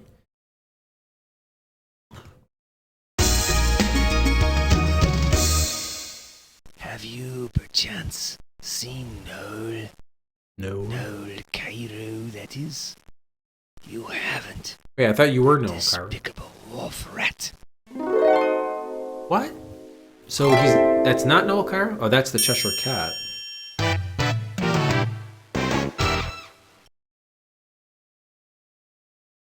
Oh no, he's Sidney Tubbett. Yeah. Oh right. Okay. So Noel Cairo was the rat. Have we seen the rat in the story? Sorry, I'm so out of it. I don't know what happened. Can someone explain the story to me, please? Play it again, Noel. Sam. Oh, that's you. So Noel's the rat, but has Norbertina in the story, has the cow actually encountered the rat yet? Or there was just a reference to him? The cat is supposed to be the Sidney Greenstreet character, Casper Gutman. Oh, so in other words, the cat is not Peter Lorre? This is Peter Lorre? Who's Noel Cairo? I don't know what's going on. Don't tell Sydney. Yeah, better take notes. I have the bird. Oh, by the way, I am not despicable. I'm a perfectly respectable businessman. See you later. That's supposed to be the period. A while later, in the very same. So Sidney Tubbett is finding the business card that was left by Noel Cairo. Seen Noel Cairo, that is? You haven't. That despicable wolf. Oh my god, we have to see the whole thing? Okay, return.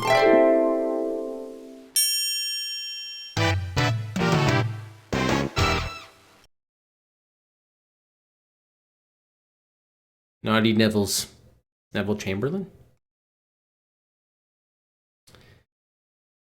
The hogs locked everything up. There's nothing here or I'd be eating. So this is not Noel, this is the other guy. A pity. Sidney bowed with difficulty and his jacket flapped open, revealing its inside label. Condor Short and Wide Shop. Well, I must be going. Don't trouble yourself. I know the way out. Irv, if I see this Noel Cairo, I'll tell him you're looking for him. Not to fear. Tubbets chuckled with malice. I'm sure he knows that already. The Cheshire Cat nodded farewell. He hiked up his pant cuffs and gracefully leaped through an open window, then jangled down a bunch of alley crates. There was nothing to do but slam that window shut and huddle under that apron tent. Soon worry ticked away the night's remaining hours. Soft strains of an aria from Carmen leaked through a half-open transom, followed by the dull slap of a morning paper thunking against the porch step. Traffic gradually started whizzing up and down boulevards, and an eerie stillness left the Emporium. Yet the Halfstein stayed wide awake until the first light came into the sky. Oh, okay. Right. Haagen-Dazs's mail slot clanked open before 8 a.m. Slowly the calf shook off blurs of sleep and saw a curious envelope glide to the floor. It was powder blue and had very unusual stamps. The pigs usually received dry cleaners' bills or gourmet food magazines, but never before had anyone sent them a personal letter. She trotted over from her corner, then bent down to examine its grease-blotched fine penmanship. The return address was still legible.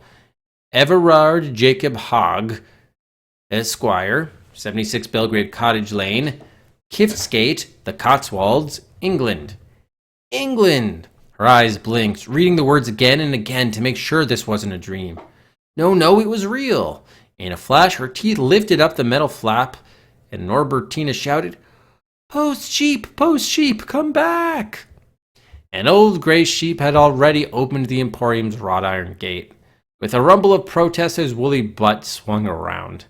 He mounted the steps 2 at a time, grunting under weight of a heavy satchel that hung over one's shoulder.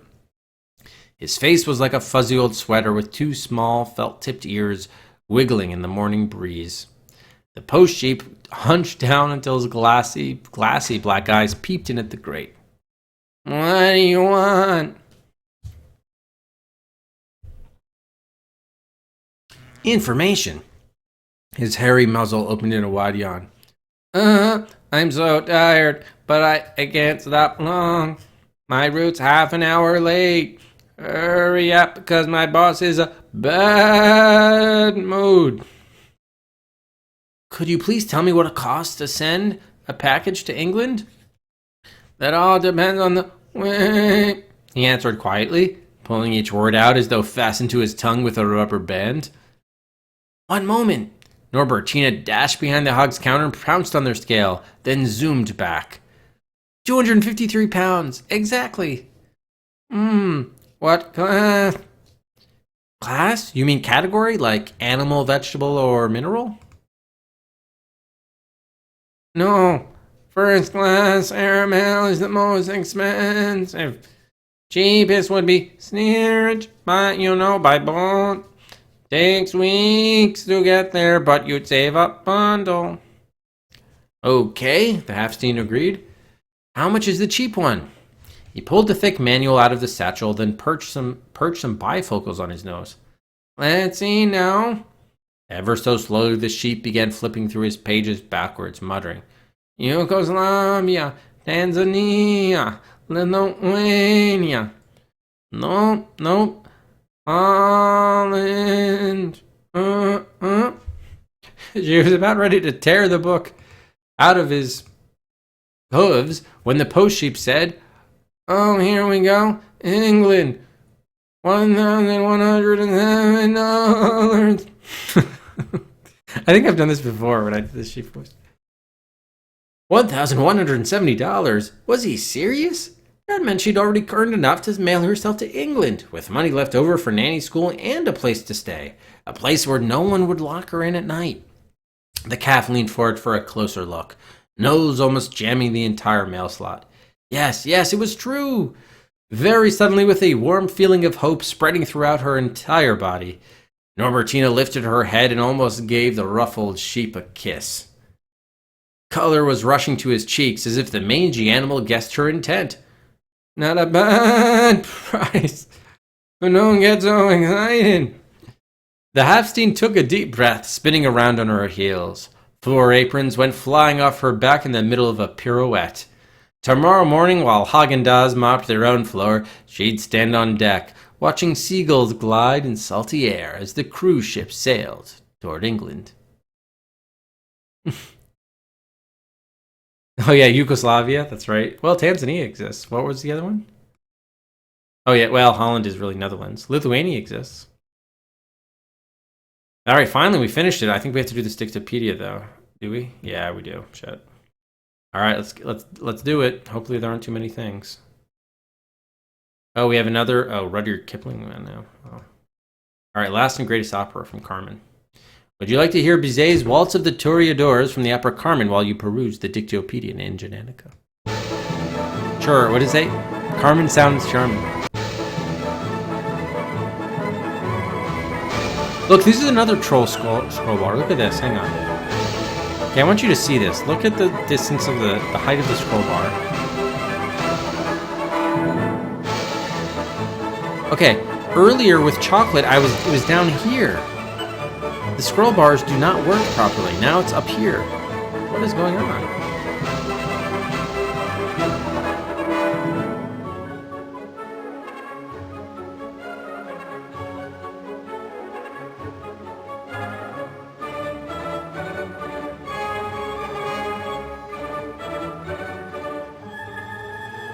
All right, circular arena, usually covered by a tent.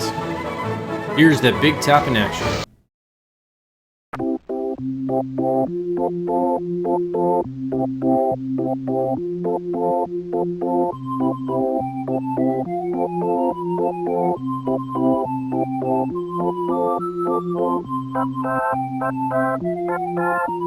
And so it looks like a lot of this footage is from like the, I would say, late 70s or early 80s.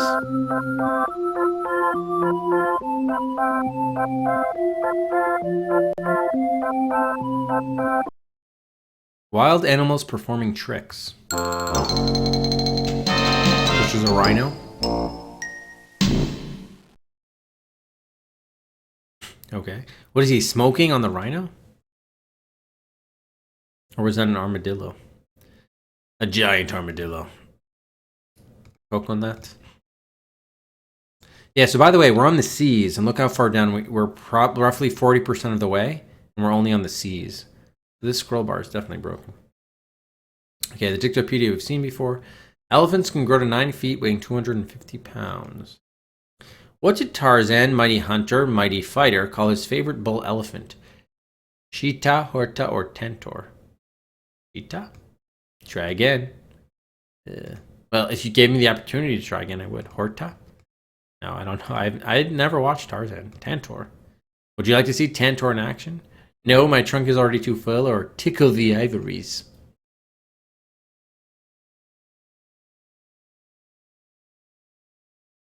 Yes, my ivories are very much tickled right now.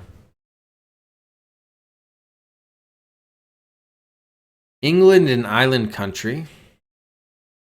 To find England, click here. Oh, I can't find it without clicking here. Oh, there it is. There it is.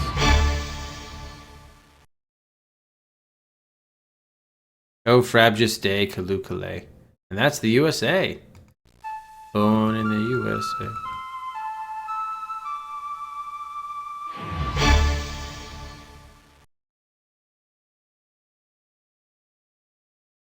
Where's my Ninja Nanica? Stonehenge.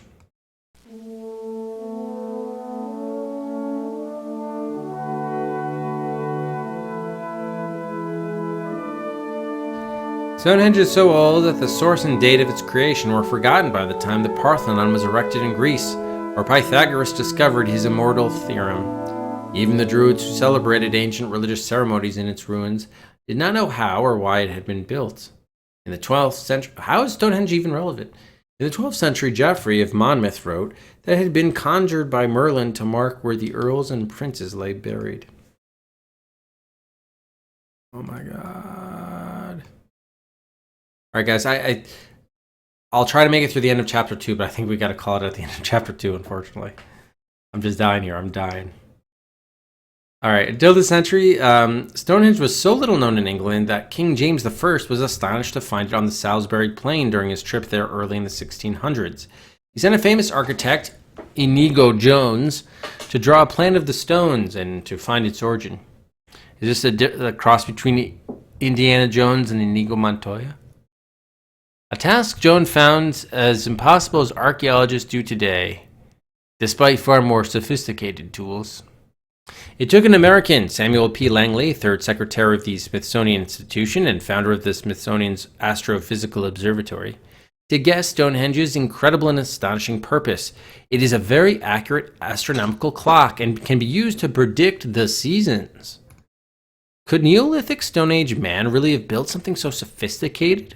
Quarried enormous stones from their only possible place of origin some 20 miles away? Drawn them without benefit of domesticated animals over soggy terrain and erected them by hand? Or was it done with the help and guidance of extraterrestrial beings, as some speculate? Your guess is as good as anyone else's. Yeah, it's a great one, Dr. Bartek. I do want to find out what happens to the Norbertina, but not if it means reading, 5 more hours of this tonight. The sketch above shows this incredible achievement as it probably looked when first completed. Click on the drawing to see a photograph of it as it appeared early in this century. I guess meaning the 20th. For more history and analysis of this fascinating monument, read Gerald S. Hawkins' classic, Stonehenge Decoded.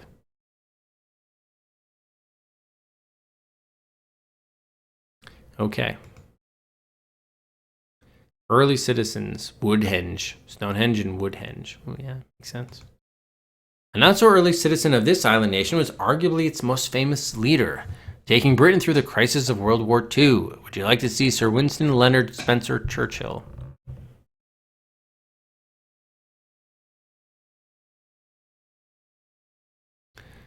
Okay. From China. This Chinese broke a lot of China when he fought the Japanese and Chiang Kai-shek. Would you like to see Chairman Mao Zedong? Oh yeah, in younger days.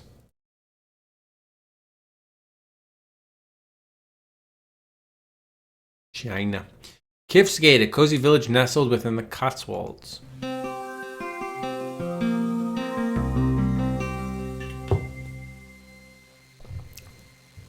Milkshakes for sale. Okay, so just well, at least it's a higher resolution photo than some of the others we've seen. Okay. Oops. Oh, I like how Lithuania's in here. Marshmallow candy. Saint Jerome. Well, it may not look like much, but better be monocled than manacled by bad eyesight. Fair point. I can't click on you at all. Click on your mount. Oh, did you want to change your animation? No, I didn't. Oh, that must be if you double click. Okay. Yeah, time guesses. Okay, we're almost done with this. Seagulls, web-footed black, gray, or white seabirds. Ooh, that's very peaceful music. I like that music. Look at that one over here.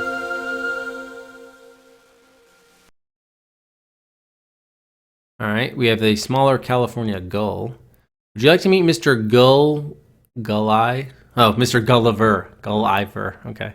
I was about to say Gull the First, but Gulliver. Before his travels. Sure, if it's Swift, Jonathan Swift, or no, don't pin me down.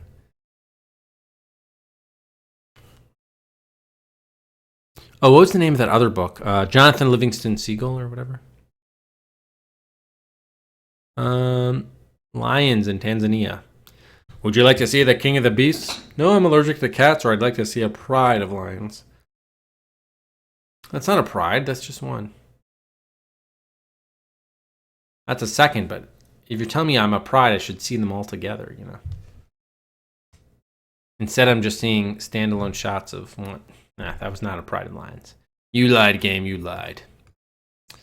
Yalta has a gentle year-round climate. 3 tourists spent but a day in Yalta, yet made every newsreel in the world save Germany's. Who were they? The Marx Brothers, the Lennon sisters, or Frank and Winnie and Joe? The Lennon sisters. Let's do Marx Brothers. History is clearly not your métier, not your calling. Groucho, Chico, Harpo, and Zappo never played Yalta. Oh, you mean they were never there. Got it. Frank and Winnie and Joe? President Roosevelt met again with Stalin and Churchill. Oh, the war was going very well. Joe for Joseph Stalin. With the continuing firm support of the American people and their allies, Mr. Roosevelt believed that final victory could bring a realistic and enduring peace.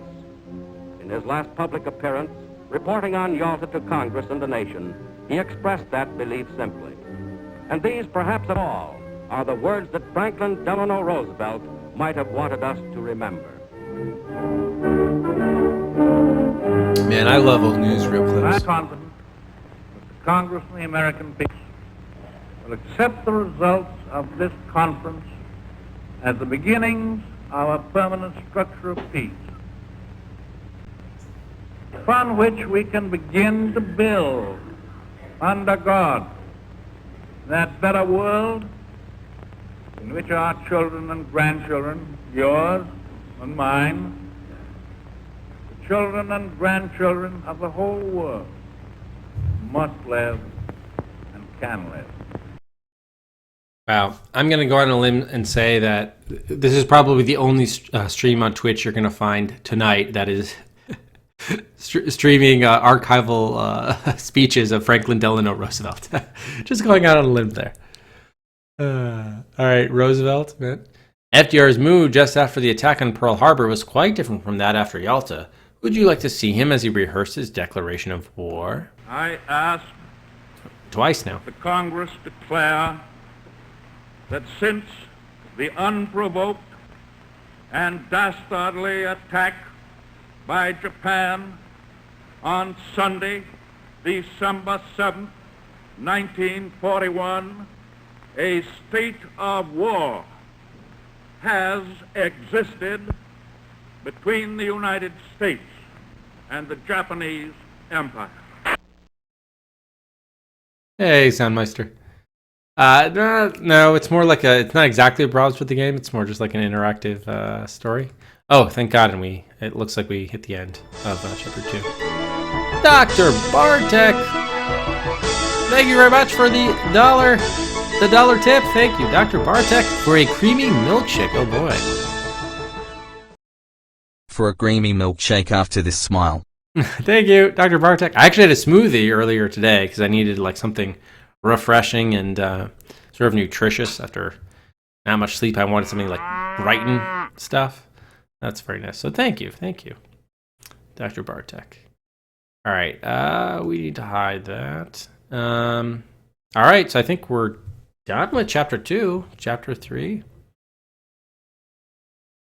I mean, I don't know if we want it to run. We can at least look at the animation and then we can get the 5 Cedrics for reaching it. But I think this is where we're going to start tomorrow.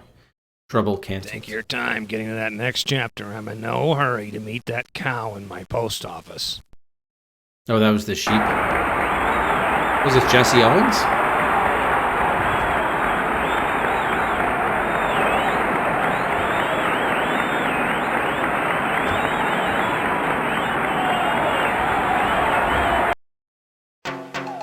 Chapter 3, Trouble Canceled. Remember back, stamps were like 29 cents a piece. Okay. Okay. All right, so we will leave things here. At least we made it, 2 chapters in, 3 more to go, I guess. And what we're almost 3 hours. Yeah. So yeah, I guess we're on track to maybe finish in like 6 hours ish or so. Yeah, I guess it depends how long they are. Jesse Owens was a badass, absolutely. So probably should be able to if not stream tomorrow night, then certainly Thursday night. I don't know. But if I will, I'll be around the normal usual normal time. Closer to like 7 p.m. U.S. Eastern. I think that's what we'll do. Why don't we go and host up? Let's see here. Let's do Retrograde Tom. He's just getting underway, looks like, with Shadowgate 64 or the N64. So we'll host up Tom. We'll also give out a bonus Cedric. And that... For better or worse, we'll do it for day 1 of the adventures of Ninja Nanny. And I hesitate to say Sherlock Sheltie. We have not encountered yet Sherlock Sheltie. I don't know how that's possible through 2 chapters. We haven't found the other key protagonists of the game, but we certainly will try as we try to find our way to England aboard a steamship. I don't know how we're getting there in some sort of ship. Thanks as always, everybody, for watching. Appreciate it, especially as I was a bit of a zombie tonight, but I hope you had fun. You enjoyed Ninja Nanny for what it was, and we'll continue this game either tomorrow night or Thursday night. Take care, everybody. Have a great night. We'll see you next time. Cheers.